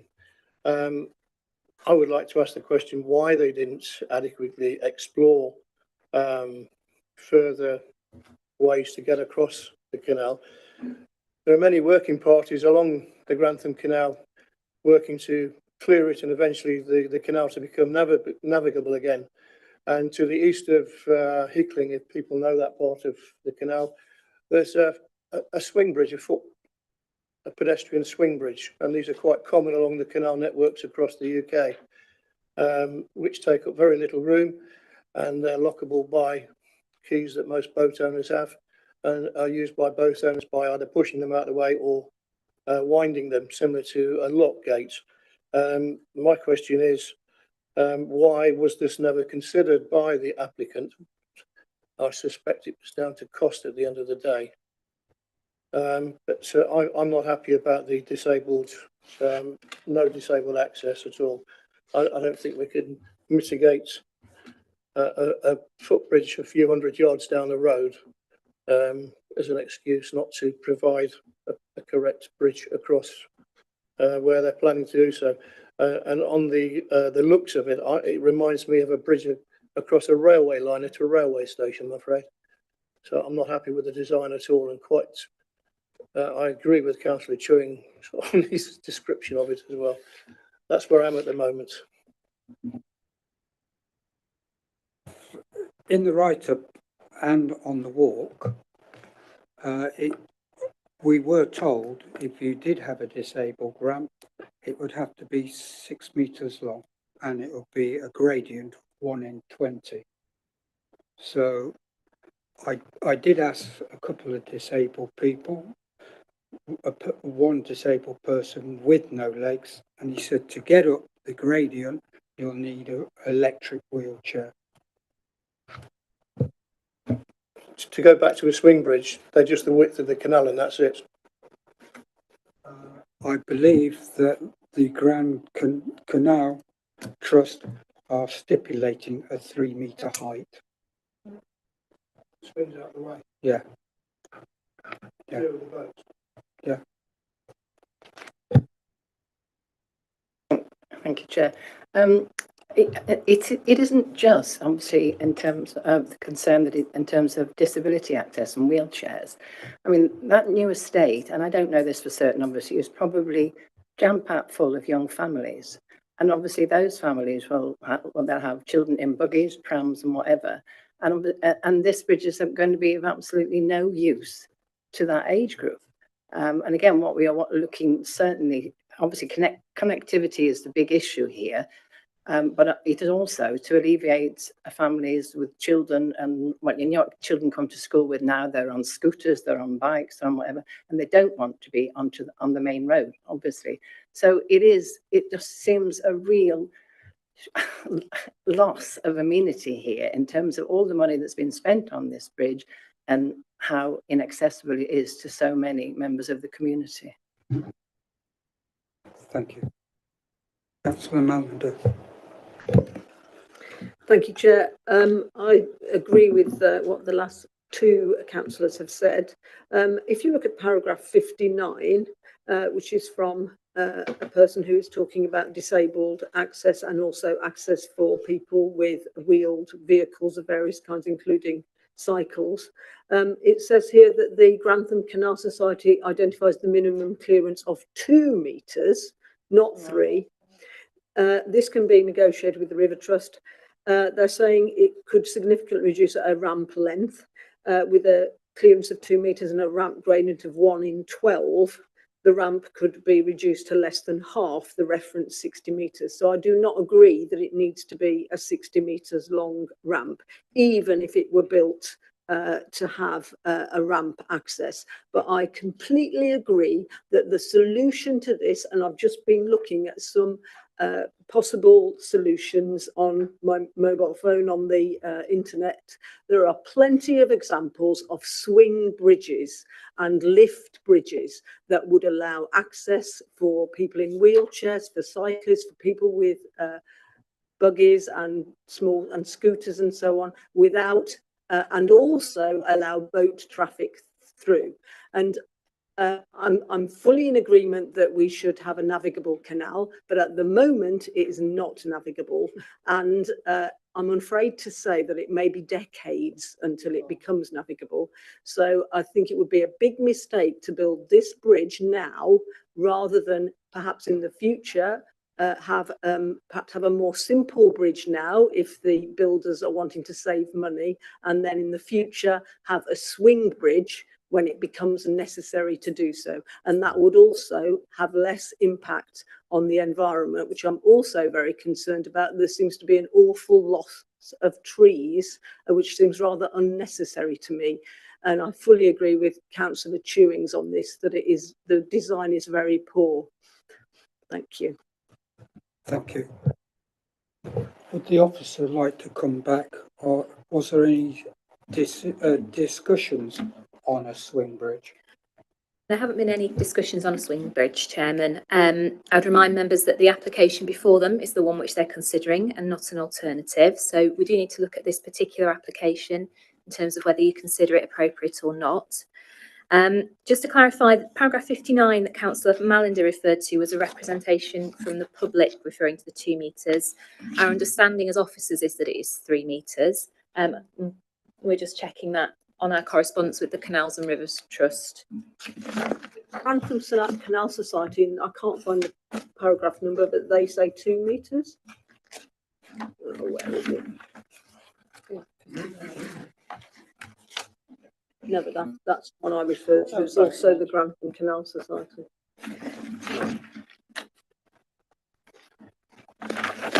In the representations on paragraph 59, so that's not a representation from the Canals and River Trust. Yeah, but that's not a representation from the Canals and River Trust. Paragraph 38, the Grantham Canal Society, they're the ones that I work with them on the bit of the Grantham Canal that passes through my ward, and it's the Grantham Canal Society that are the ones that want to make it navigable. The Canals and Rivers Trust have an agreement with Rushcliffe Borough Council to look after the towpath. They've got no interest in making the canal navigable. So it's the actual comments of the Grantham Canal Society that we should be taking into account. And they're saying on their representation, which is in paragraph 38, the minimal clearance should be 2 metres, so not 3. So I don't know why we're going for 3 metres and not 2. Okay, thank you. I haven't got anything further to add on that. Councillor. Councillor Ellis, in his objection, said, asked a question about maintenance of the bridge. So, obviously, the cost of building this bridge are quite huge, and in the future there would be maintenance issues. So, just want clarity around who would be paying the maintenance cost, as I'm assuming that when we say connectivity, it would not just be restricted to members who are living in the development, but general public as well. So just wanted the clarity. Thank you. Yeah. The maintenance is proposed to be through the Manco of the Hollygate Park development. Is there any particular reason why just the residents of Hollygate Park will be paying that maintenance when it would be used by significant more people, and also were all the residents of Hollygate Park consulted properly and recently if they have to pay such high maintenance costs? And if they were, when was that? When was the consultation taken?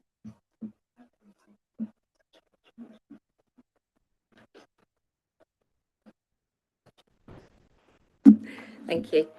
So the reason the maintenance is carried out as part of the maintenance related to this site and therefore paid for under the maintenance by the residents is because it forms part of this application site. So it forms part of the open space and country park associated with the original outline, which is the reason why it's maintained in that particular way.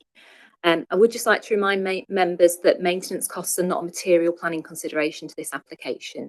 I know it's an issue that as a council we're looking at very seriously in terms of scrutiny, but as a material planning consideration today, you can't give that any weight today. Sorry, there was another question that I asked about. If you say maintenance is not material, but surely the views of the residents who are living in Hollygate Park are significantly important. And when were all the residents of Hollygate Park consulted, and when was the date when the consultation was undertaken?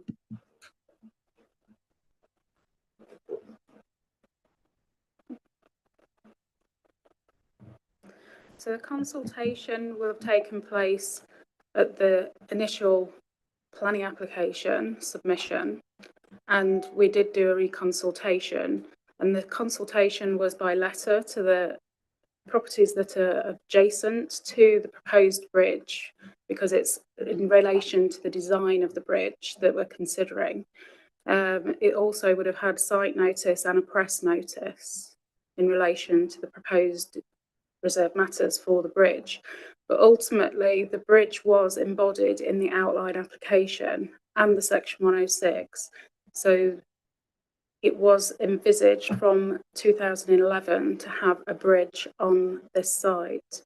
And it's understood that when properties are sold, that details of that will have been indicated potentially to purchasers. So was it for definite that the details of the bridge were given to the members, to residents to whom properties were sold.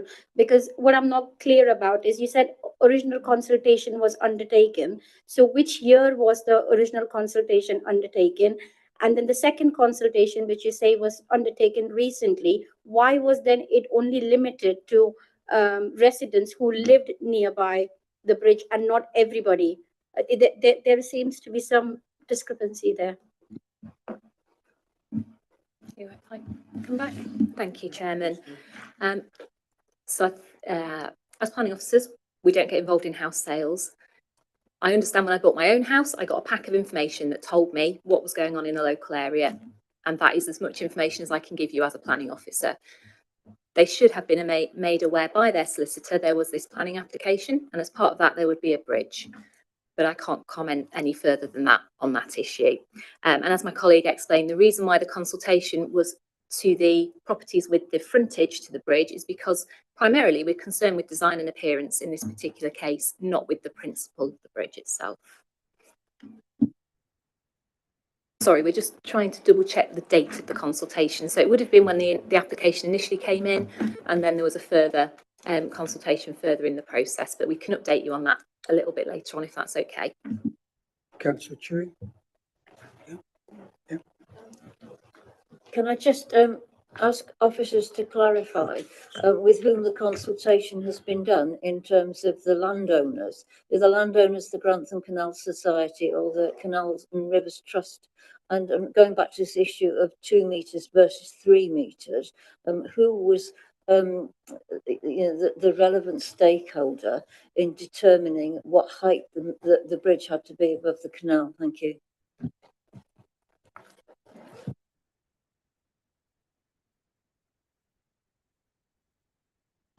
So in terms of the height of the bridge, it's understood that because it has to cross over the canal and have permission from the Canal and River Trust, separate to planning, they are dictating the height that is required. So whether the Grantham Canal Society suggests something lower, even if permission was to be granted for a lower bridge, the developer would still have to go through a process of getting agreement through the Canal and River Trust. And if they are stipulating a different height, which is what we understand is the case, the 3 metres, to enable navigability and also access through the towpath, then they may not get the consents that they require from the Canal and River Trust at a later date. Thank you, Chair. I'd like to bring up a different issue, which is about flood risk. Because in para 52 of the report, the Environment Agency seemed to be saying they haven't been able to look at any particular data from the papers that they've seen. And then in the conclusions in paragraph 93, just moving down here, we're told that, paragraph 93, that the comments from the Environment Agency during the period of consultation are noted, but as this is a reserved matters application, it is not considered that a flood risk assessment is required for the proposal. Well, of course, this reserved matters based on the situation, I think, in 2011, is that right? 2011, and since then, there's a couple of important factors to bear in mind in terms of flooding. First of all, the fact is that there's a lot more flooding these days than there was in 2011. And secondly, what's in front of us now is a bridge, which is a very big structure and could have, but we haven't got any evidence, a significant impact on flooding. So I just wonder whether we can assume that it's not an issue to discuss at all. Thank you. Thank you. Has the officers got any information? I think as you quite rightly pointed out, Councillor Calvert, it comes back to the fact that there is an existing outline permission, at which point flood risk was considered, and the principle of the bridge has been granted. So at this point, we're not able to then go back and request that additional information. So.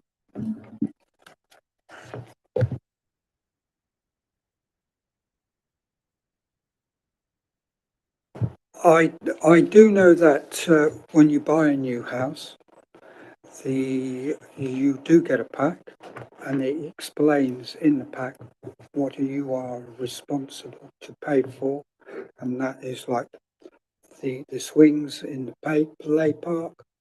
So they would have known about the bridge.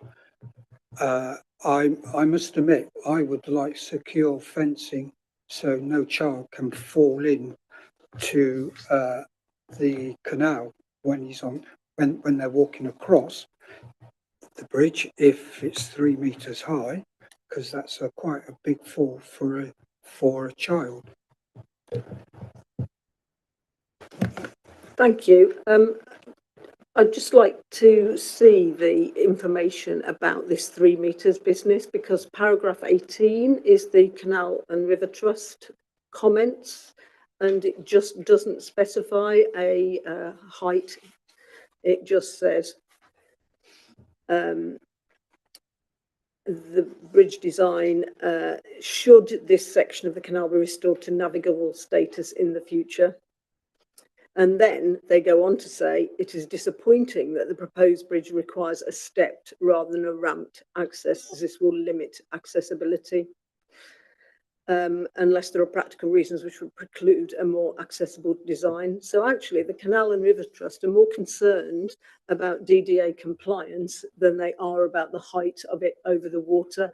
As I said, the Canal and River Trust are mainly, in Rushcliffe's case, in charge of the towpaths and keeping it clear. That's what their remit is. They may own river area, sort of, and be the landowner, but they haven't got any money to do anything about it. Whereas the Grantham Canal Society are the people who want to make it navigable again. So they're the ones that are specifying the distance, and that distance is 2 meters, not 3, unless there's another document that I can't see in the that hasn't been included in the report. Thank you. Officers? We don't have any further documents to offer, Councillor Wells, so our comments are as we've already suggested. Yes, Councillor. I genuinely apologise for my ignorant question. Specifically, exactly how would a cyclist traverse this bridge?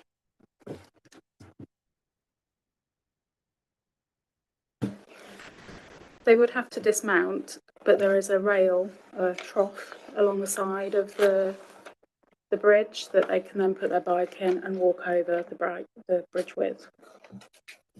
How wide is it?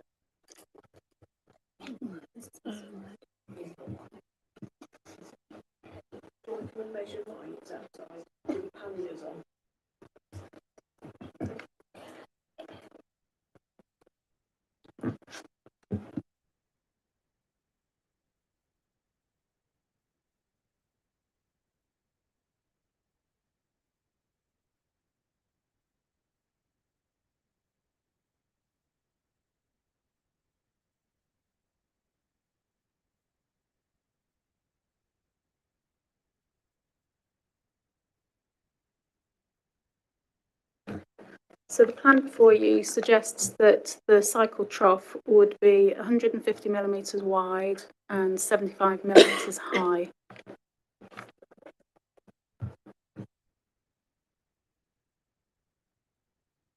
You okay with that?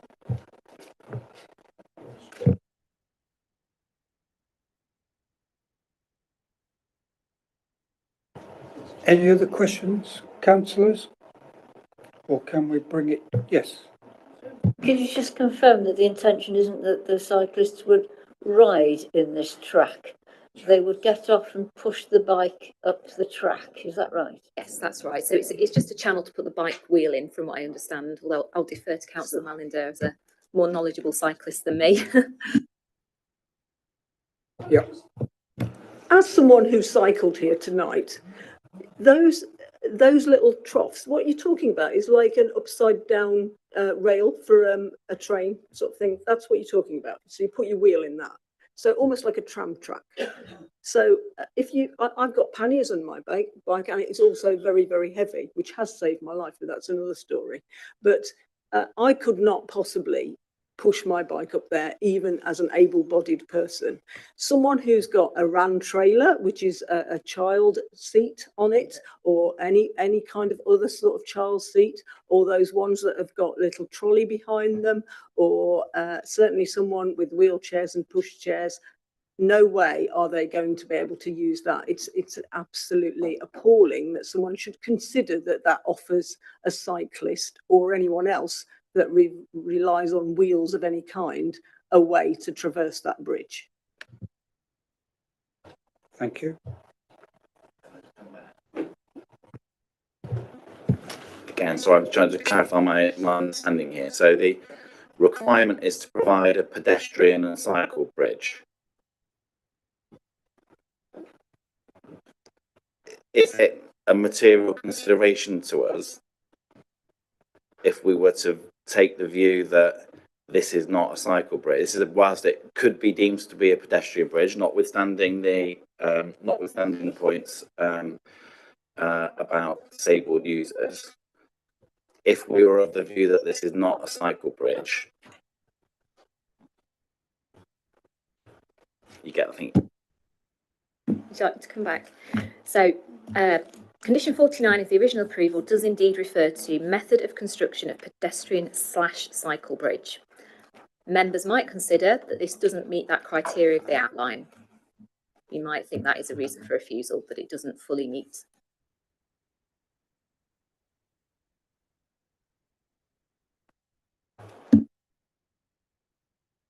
Okay. Yes, Councillor. Thank you.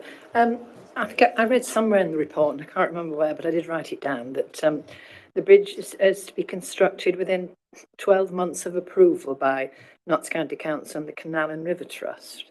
One, have I got that right? And two, is that approval a given? Thank you. Officers?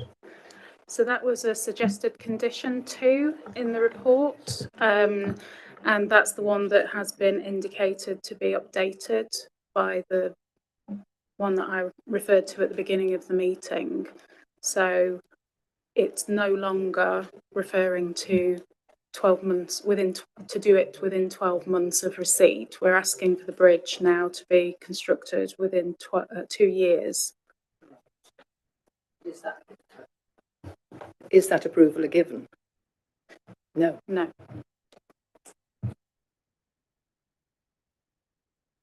Councillor Calvert? Yeah, it was just on the discussion about whether it's really a cycle bridge. I think you could ask the same question about whether it's a pedestrian bridge. If you think of a young family, mum and dad walking, got a pushchair, maybe a couple of other children who could walk the bridge, but they can't actually take it because the pushchair doesn't go up. You know, it really is a very restricted access. Thank you. You want to come back? No. Yes. What is the distance between this proposed bridge and the other bridge which is in close vicinity, the county council bridge? Sorry. It's around 350 metres.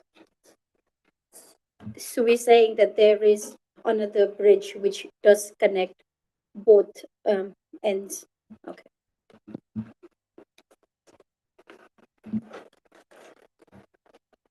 Yes, Councillor Brown. Can I just ask a question to the legal team? Can we refuse the application on paragraph 48 under section 149 of the Equality Act, and that paragraph that goes on to say to eliminate discrimination and advance equality of opportunity given the applicant's failure to adequately explore the options for disabled access? Can we, as the council, approve this application together with the cycle comments as well? Officers? So what I would probably suggest you phrase it in terms of amenity, so that you are it's about amenity of users and not taking account of that full range. So you might want to craft, if you're minded to recommend refusal as a motion, you might want to think about a reason that talks about the not being able to cater for the amenity of all users. So it's not DDA compliant, not and fails to provide access for everybody. So that might be the wording I would suggest. Yeah, inclusive. That's a, yeah, inclusive access. Right. I'm happy to propose that, Chair. I'm happy to propose the wording. Okay.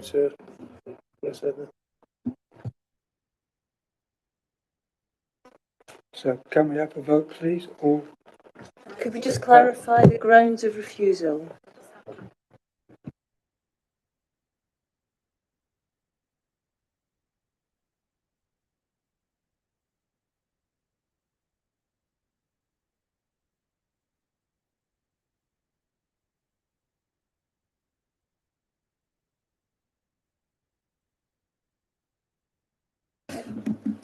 Thank you, Chairman. So if I can just clarify, I think what Councillor Brown is proposing is to refuse permission on the basis that the proposed design of the bridge does not provide inclusive access for all users and is therefore detrimental to their amenity and ability to make use of that bridge as a way of connecting the site. Do we have a seconder? Yeah, and I agree with all the points made, and also with that it is not a cycle bridge. It's definitely not a cycle bridge. Can I call for a vote? So it's been opposed that we object. All in favour of ejection? 1, 2, 3, 4, 5, 6. Abstain? Against? 1. So it's carried. Oh, I'll abstain. So that's 2. I think you have to go one way or the other. I think you have to vote for or against. Oh.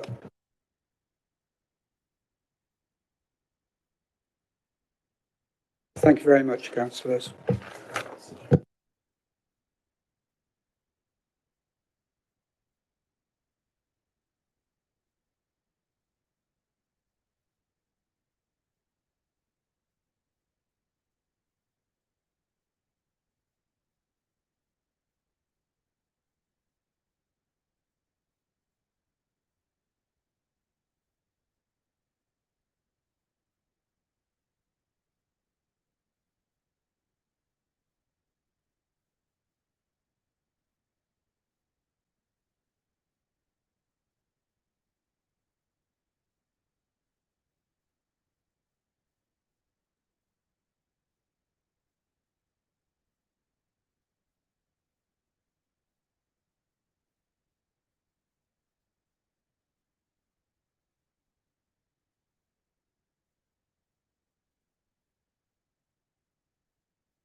Okay, ladies and gentlemen, thank you for your patience. We're all back now.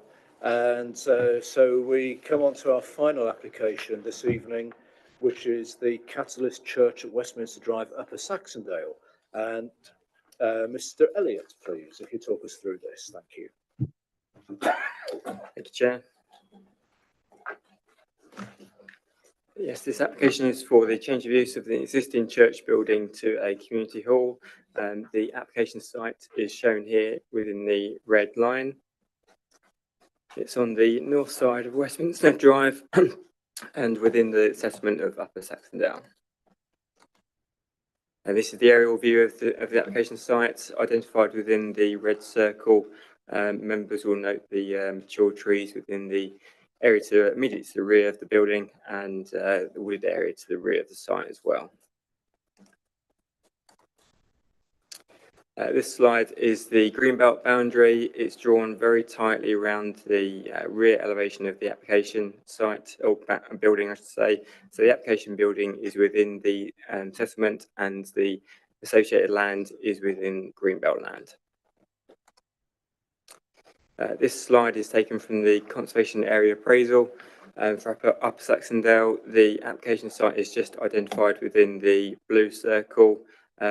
Members will note there's a number of buildings within the settlement which are green, shady green, and that identifies them as key unlisted buildings within the conservation area, of which the application building is one. The red area is the conservation area boundary.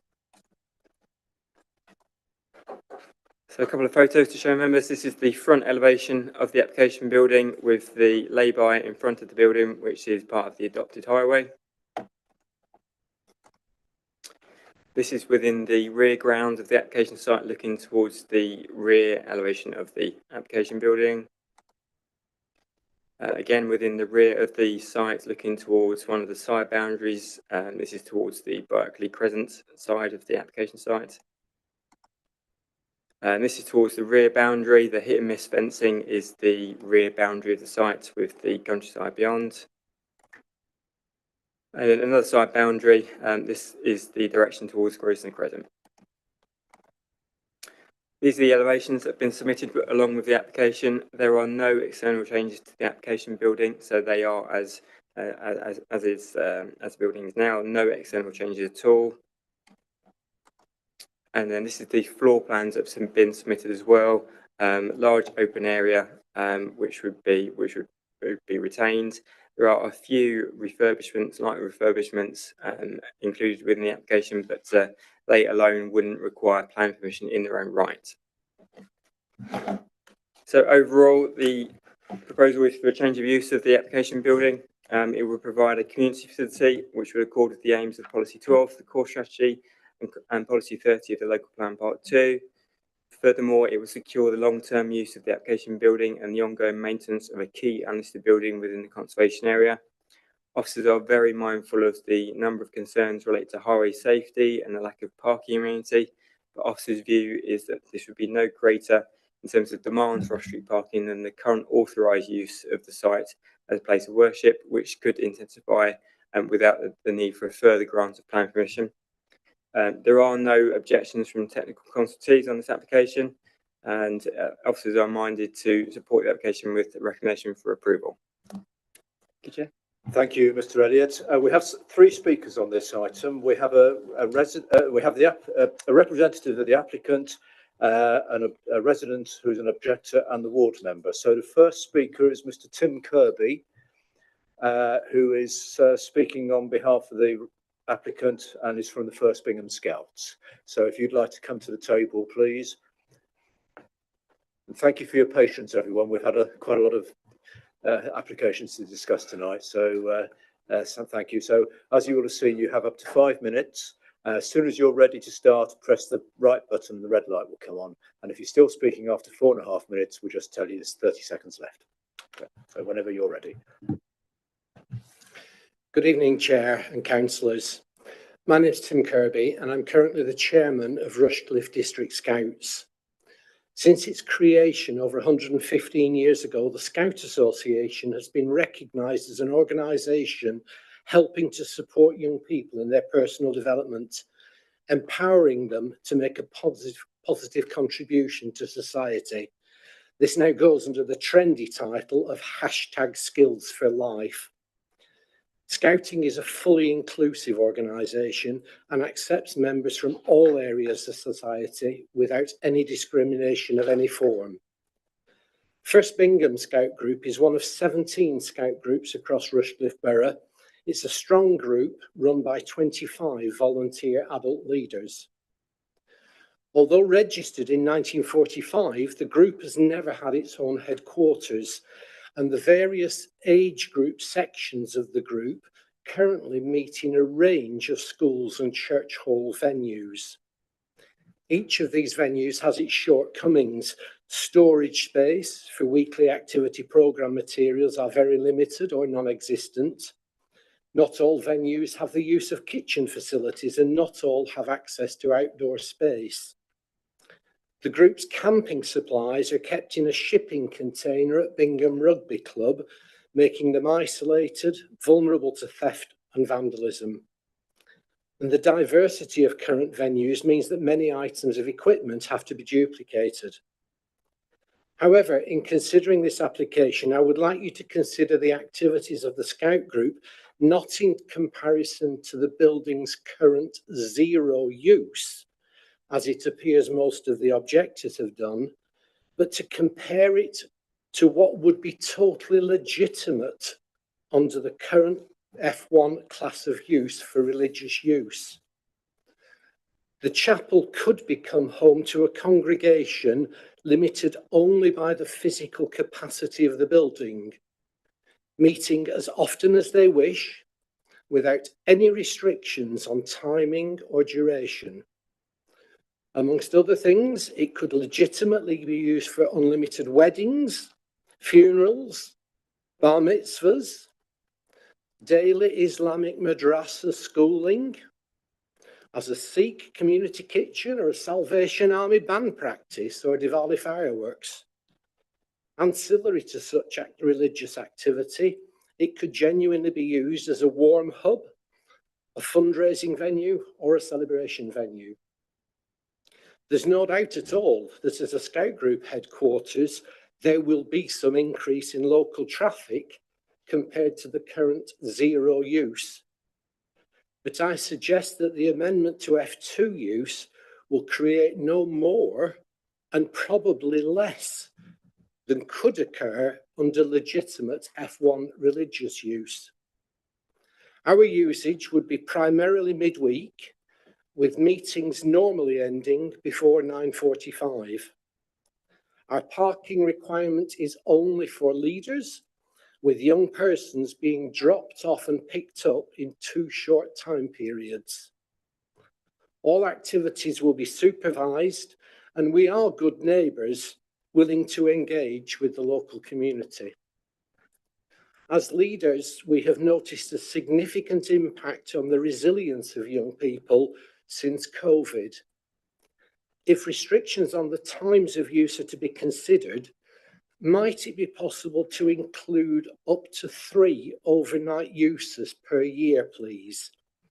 If necessary, the overnight use could be approved for a first year basis only and subject to further approval after that. We would pre-notify neighbours in advance and leaders would be in attendance throughout. But a beaver sleepover in the building or a Cub Scout camp out in the grounds could be a young person's first night experience. 30 seconds. And to do that in surroundings that have become familiar to them from weekly meetings, particularly after the experiences of COVID lockdowns, would be character building and memories for a lifetime. Thank you. Thank you, Mr. Kirby. Just in 5 minutes, so thank you for that. Our next speaker is Mr. Story, Mr. Ian Story, who is a resident, I think, of Upper Saxondale. Oh, sorry, he's from Upper Saxondale Parish Council and wishes to object to the application.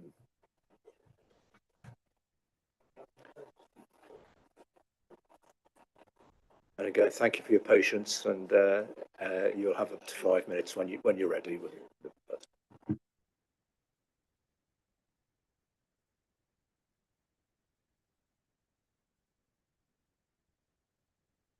I think we have, yes. So as soon as you're ready for photos to show, just say, please. Yeah, I'm sure we've got them on. We have got them, I think, haven't we?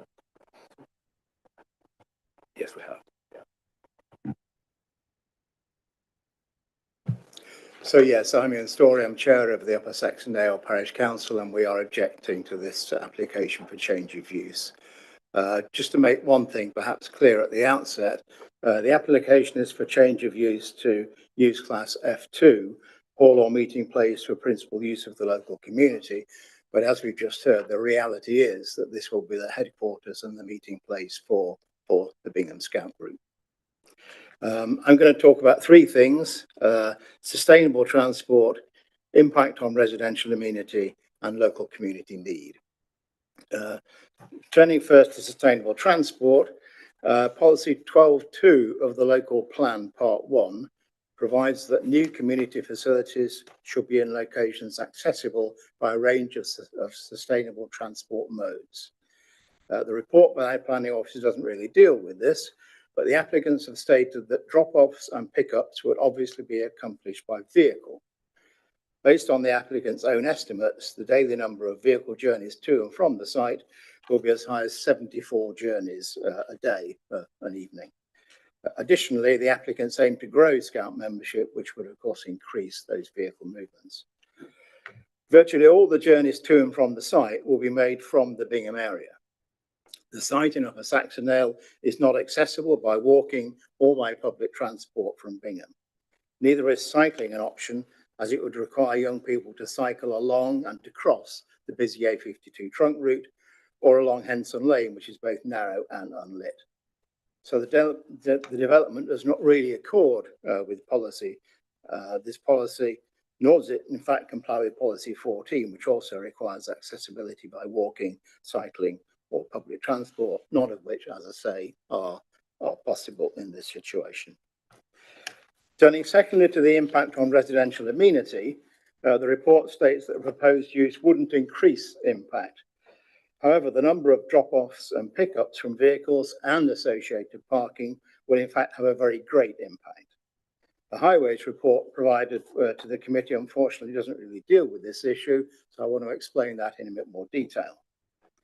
Immediately opposite the chapel is the Venezia restaurant, where parking already raises serious congestion issues, as shown in the photos that I'm going to show you. The first photo there shows the restaurant to the right, with the chapel just visible through the tree to the left, and with parking on both sides of the road and around the bend. If I can move to the next photo. That shows the approach to the chapel that cars will be taking and shows the level of parking which already exists. As you can see, pavement parking and parking on both sides of the road. Third photo. This shows the parking just beyond the chapel. This is the route that cars will have to take in order to turn around and leave the site. There's no exit from Upper Saxondale in that direction.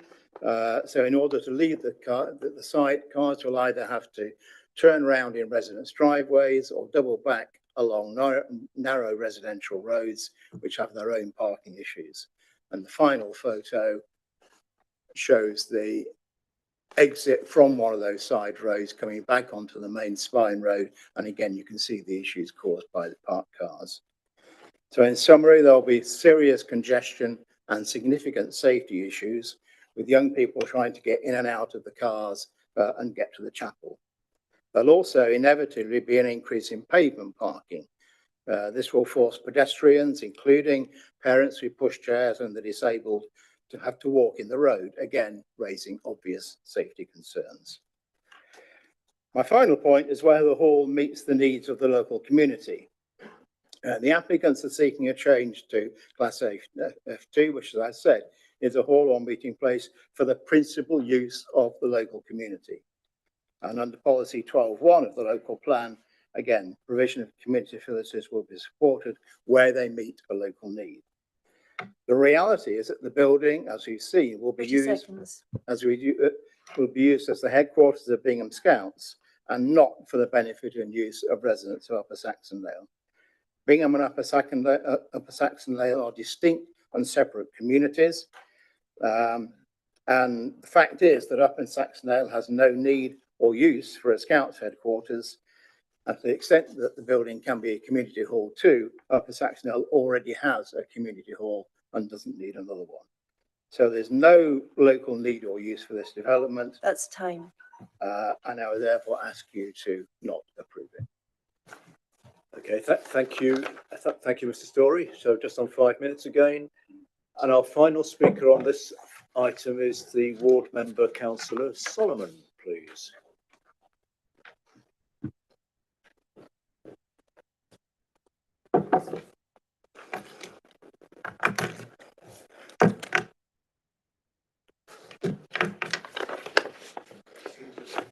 Hello.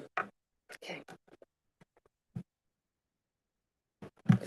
The Scouts movement is an excellent organisation, but Upper Saxondale is the wrong location for their activities based on material considerations around traffic, benefit to local community and transport sustainability. Traffic. Due to the lack of public transport and safe walking routes, the applicant acknowledges traffic would be by private car. They'll outline they'll encourage car sharing, but this is outside their control. As you've seen from some of the pictures, there is a real parking issue. The traffic assessment by the Highways Authority, I believe, is not fit for purpose. Was there a site visit in the evening when the parking issues occur? Also, the assessment is based on past low levels of traffic as a church, not the significant number of car journeys per week that are outlined by the applicant. Parking for an additional 5 to 7 cars is required each night for adult leaders. The parking bay in front of the church will not be available as claimed, as it is already in use by patrons of the restaurant, so resulting in more pavement parking.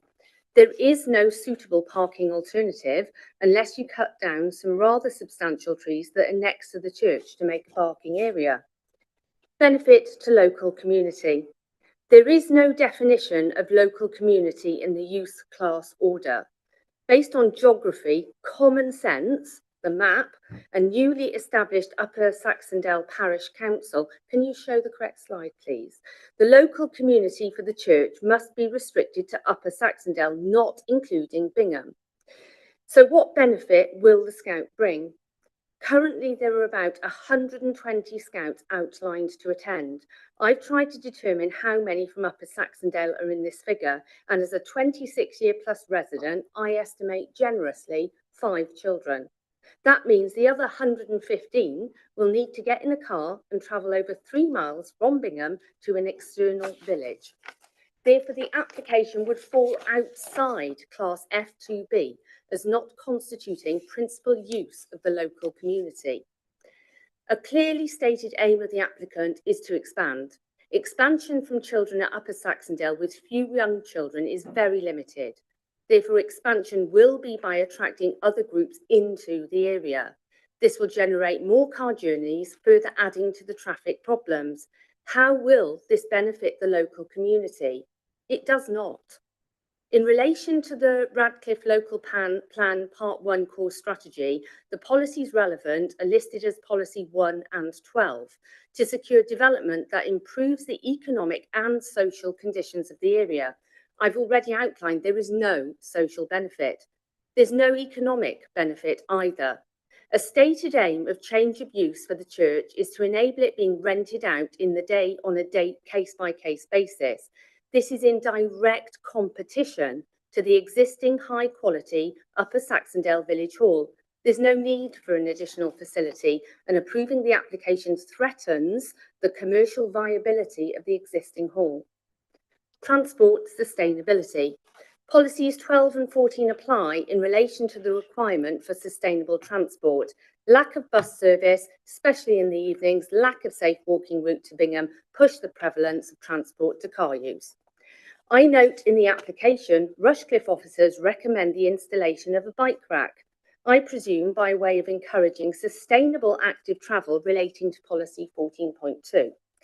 Is the expectation really to get 6 to 14-year-olds to cycle from Bingham along the busy A52 or old A46, which is unlit with no cycle lane or pavement, to Upper Saxondale in the dark on a rainy winter evening.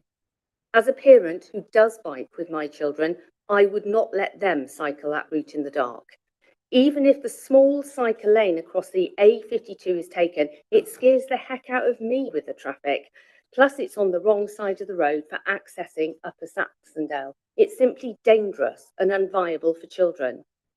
I totally understand Bingham Scouts' desire to have their own headquarters. 30 seconds. But I would like to conclude by outlining that Policy 21 of the Local Plan Part 1 is relevant here. The policy states the provision of housing in North Bingham.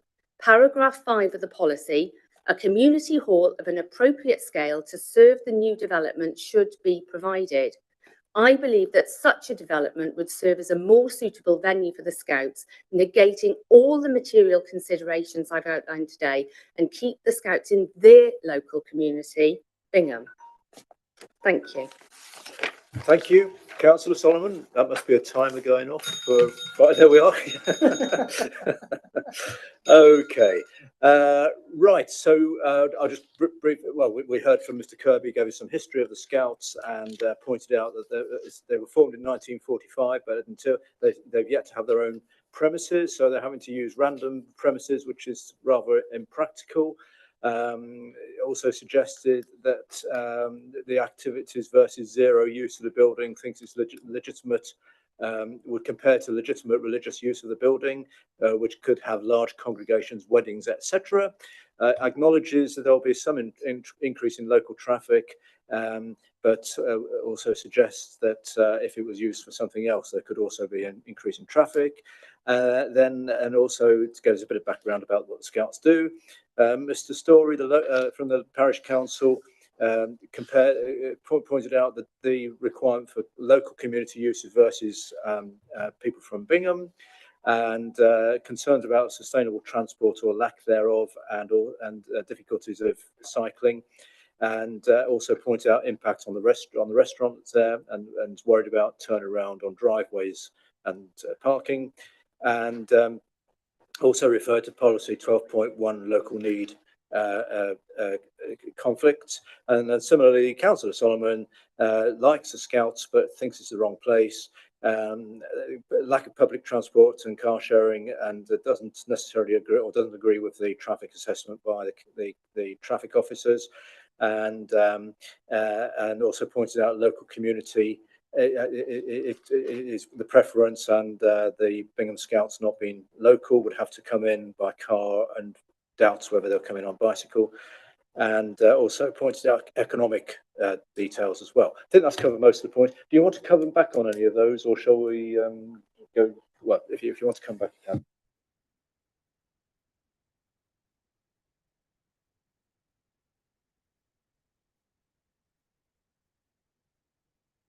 So we've got all the points out. I think we heard some very strong arguments either way. So open it up to debate now. Councillor Calvert, please. Just a very broad question. In planning policy terms, is a change of use considered to be a new facility?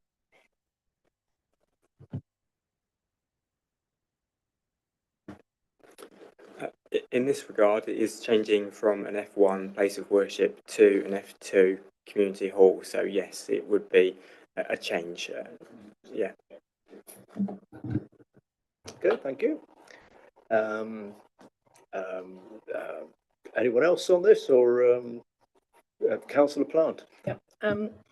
Well, I've spent many years going to Venicio's restaurant and staring at that building, thinking, what on earth? Well, it just obviously was empty and not being used, and it's a beautiful building, and there's absolutely no doubt about that. And also, in terms of when I visit the restaurant, it's probably quite early in the evening, 7 to 8, and to be fair, I've not experienced a great deal of parking problems at that time of night. Obviously, those photos I would think would be taken much later at night, but obviously there's no doubt about it. There is more cars coming in. It's a restaurant, obviously. People, it's in the position that Upper Saxondale is. Most people, I think, would be coming to that restaurant unless they were lucky enough to live in Upper Saxondale by car. So that is obviously going to be an issue. I just think my personal view is that, you know, it would be really good for the Scouts to actually have a base that could be well used by, and that, I mean, Upper Saxondale is a pretty big area, and those children certainly aren't going to school in Upper Saxondale. Presumably there are young people there who would welcome using the facilities in their own village rather than having to go out to Rushcliffe-on-Trent or Bingham or wherever they do go for scouting activities. So I have to say I am supportive of the application. Thank you, Councillor Plant. Councillor Mallender. Thank you, Chair. I'm in rather a different position to that which I usually am. So I'm just looking on Google Maps, and you can in fact get to Upper Saxondale quite easily by public transport. It's a little bit of a walk, but nothing that anyone who uses public transport would find difficult. I have been to Upper Saxondale with the previous councillor, Councillor Moore, and because when I was mayor, and I cycled there. And there was absolutely no problem cycling there. There is a cycle track along that road, and easily to get there. And I've just been saying what a good idea it would be to visit the restaurant that Councillor Plant has just mentioned. So I disagree that it's not accessible by public transport. I've put it in Google Maps now, and it is 8:30, and you can still get there by public transport. I will support Councillor Plant in supporting this application. Thank you. Okay, thank you, Councillor Mallender. Councillor Thomas was next, and then Councillor Edivine. I've got a question really. To what extent is this application tied to the building being used by the Scouts? It's an application for a change of use, but is that just simply tied to this particular application? My concern is that you know, it could be any change, anything within that use class, but also I'm also concerned that it could be excluded from being a church or another religious place of worship, because the current use class will no longer be applicable. So I'm just wondering if the officers could explain how closely this change of use, this application that we're looking at, is an application for the Scouts to use this building, as opposed to a straightforward change of use that anybody could use it for. Do you understand my point? So, yes, Scouts and or anyone. So, thank you. Thank you, Chair. So this wouldn't be a personal permission. This is a change of use to class F2. There is a condition which limits it to F2B, which is a oral meeting place for principal use of the local community. So whilst there is a very clear end user in mind, it's not a personal, it wouldn't be a personal permission that's granted. Yep. In that case, if we're minded,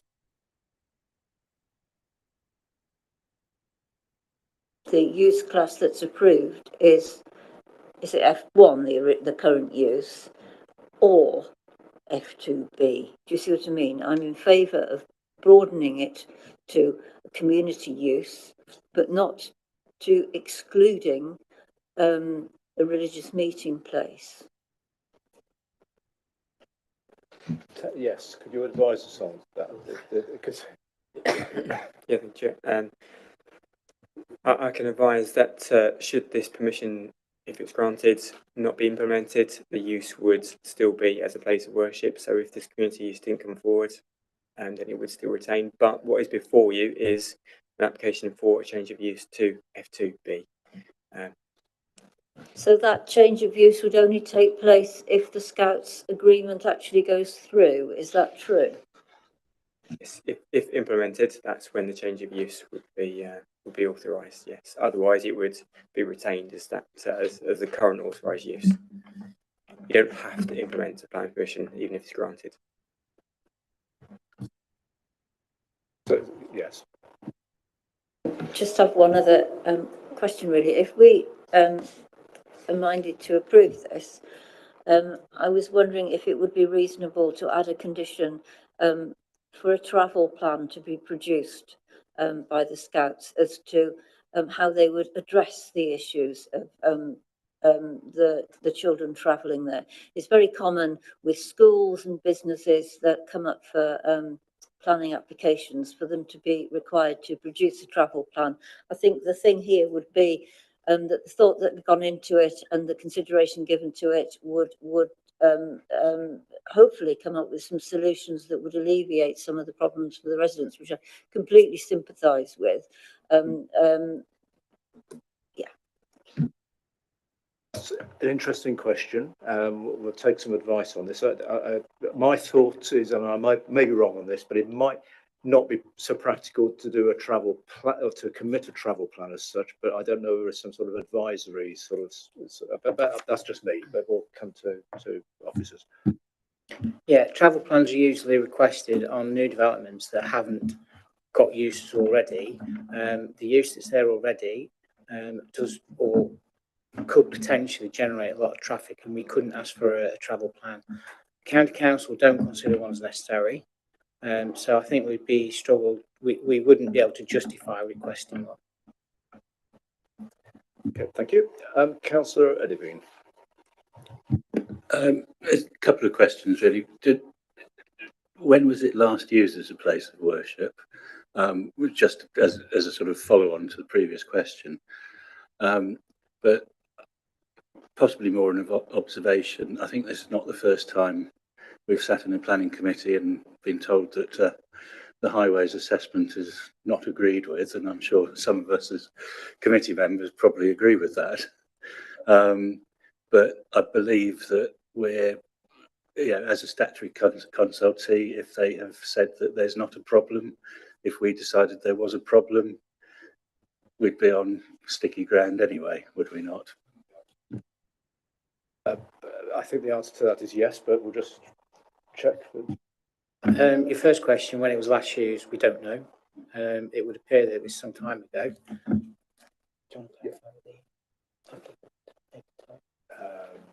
I can, well, clarify. Yeah. Yes, we can just clarify that with the applicant if we. It was just prior to the start of the COVID lockdown. Right. Okay. So about 3 or coming up to 4 years or so now. Then. Yeah, just before COVID. Yeah.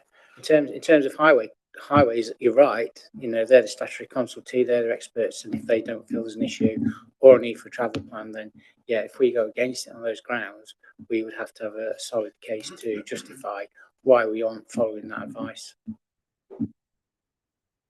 Thomas. Could we deal with the issue of overnight stays, please, and whether that's allowed under the current proposal from the officers? I think it has hours that wouldn't allow overnight stays, and there was a request from the applicant to add, I think he suggested 3 occasions a year, perhaps even for a temporary arrangement. I think I'd, probably, given that the major objection is the cars arriving in the evening when the restaurant's open, I think I'd be inclined to suggest a more generous allocation of perhaps 10 nights a year initially, reviewed after 2 years or something, or whatever officers would recommend. Thank you. It's clearly in the gift of members if they want to add an additional condition. We've obviously put these in to try and protect some of the amenities of residents. But if members feel that it would be appropriate to add additional conditions to allow them to use it certain number of evenings during the year, that's within your gift to do that. Can I propose then that we accept the recommendation with an additional condition or a modification to the hours of use condition that would allow up to 10 nights a year for overnight stops by Scout members of all age groups, supervised in a designated camp or whatever wording would be required. I think we need to sort out the wording, and also an advisory note for the Scouts to suggest that they produce some notes as to how they would go about getting the Scouts there in the best way possible for them and to reduce the impacts on residents. Okay, we're just looking at that now, just working that out. And Councillor, Councillor Walker did indicate first. So, do you want to come in? Whilst you're looking at that, Chair, I wonder whether we might take those two elements separately. I think Councillor Thomas is moving a recommendation for approval with the amendment. There may be members who are comfortable with one aspect of that and not the other. So, i.e., be minded to approve without the overnight or without as many overnights as Councillor Thomas has suggested. Is that something you're leading up to, possibly? Yes. Right. So you're moving that the recommendation is. Sorry. Yeah. Well, I was hoping to stick a couple of two pennants in before we got there, but I recognise the standing orders and that Councillor Thomas has moved that. Yes. Yeah. So Councillor Thomas, in effect, you have moved a recommendation to approve, but with possible extra conditions. Is that a fair interpretation? An extra condition and an extra advisory note, but I'm quite happy for the discussion to continue, and it hasn't been seconded yet. Okay. Well, let's continue. Let's just get a professional reply to your original query about the extra conditions and advisory.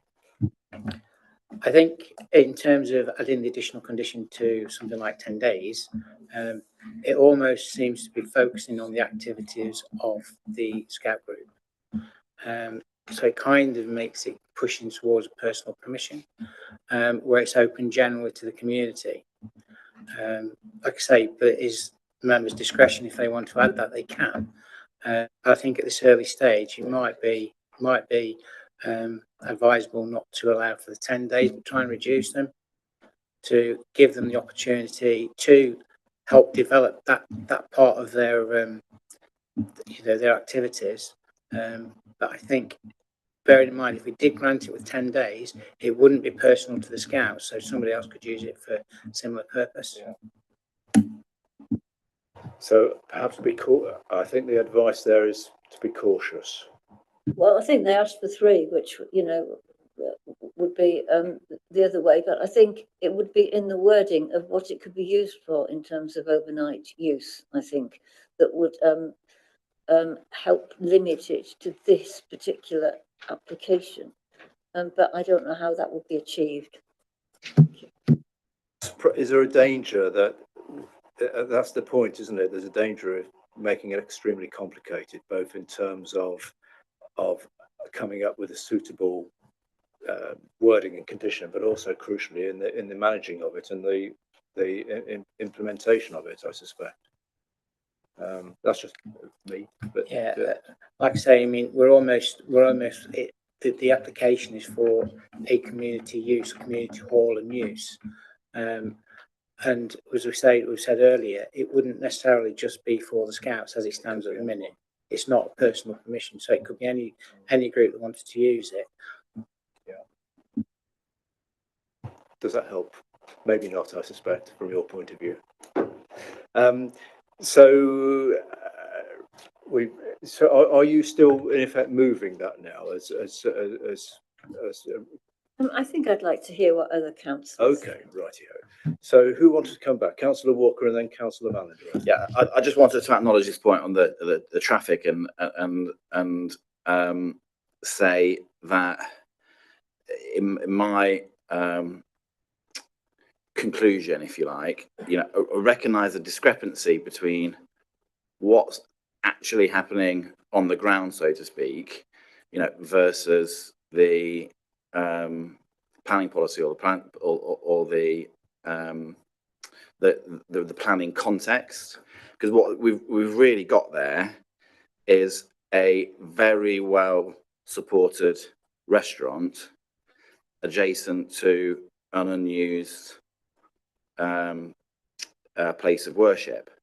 And I do agree that if no action is taken, that situation could change in either direction. I suspect from the residents' perspective, they would.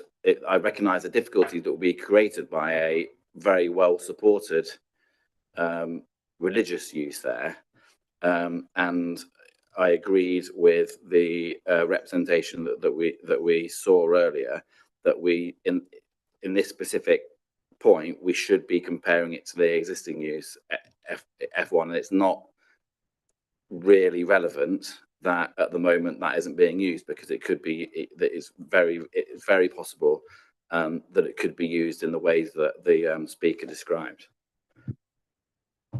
Yeah. Okay. Thank you, Councillor Mallender. Thank you, Chair. I was just going to second the recommendation, although I do agree that 10 days is probably a bit excessive. Where I work at Woollerton Hall, we call them sleepovers. We have 160 Girl Guides on the 20th of October, so it is a rather wonderful event. But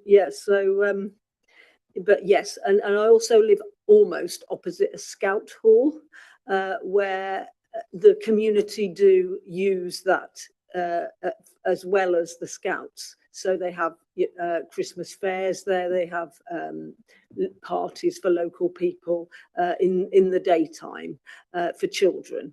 And that sort of thing. So it would be, I imagine, used in the same way by the community, even if it was run by the scouts. So if Councillor Walker isn't prepared to second it, I am. But if we either without that condition, or if we do have that condition, just the 3 days that was requested.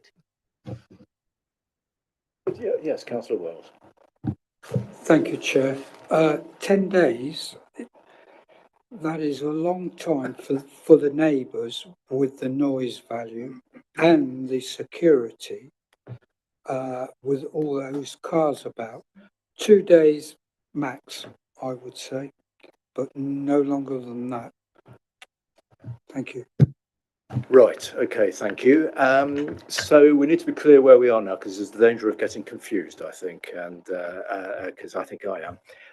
So just to clarify, we've in effect had the motion moved by Councillor Thomas, but where are you standing with this 10 days versus 10 nights versus 3 nights? I'm happy to go with 3 nights if that's got more general approval, and it was what was asked for.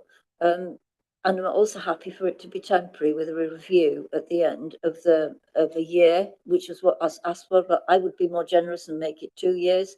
And I'd also say that I don't think I wasn't suggesting that they were there for 10 days. I was suggesting that perhaps the Beavers had a night here and somebody else had a weekend there, and maybe the Scouts had a whole week. It's that sort of thing I was thinking. But fine. I think 3 nights a year, sleepover type arrangement for children, supervised, with review after a year, I think would be reasonable. But I think we need legal comment, really, as to how that would be phrased.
You've caused some exercise here.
Right, we think we have a solution or suggestion.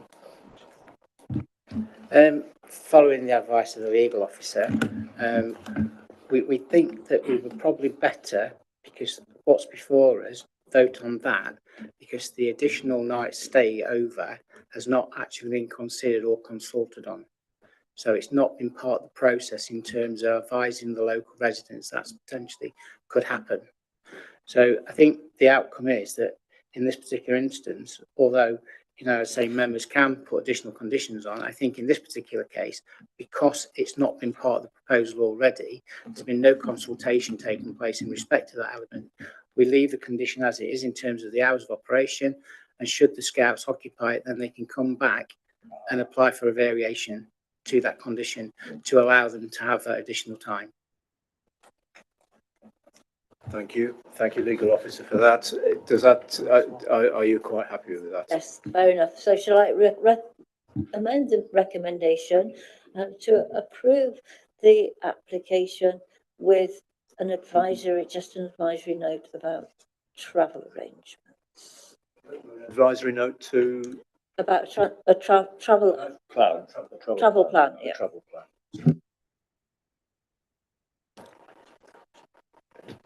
Yeah, the thing with it being an advisory, it's not enforceable, No. so we can't make them do that, and so if they do submit something, we can't necessarily ensure that they do that.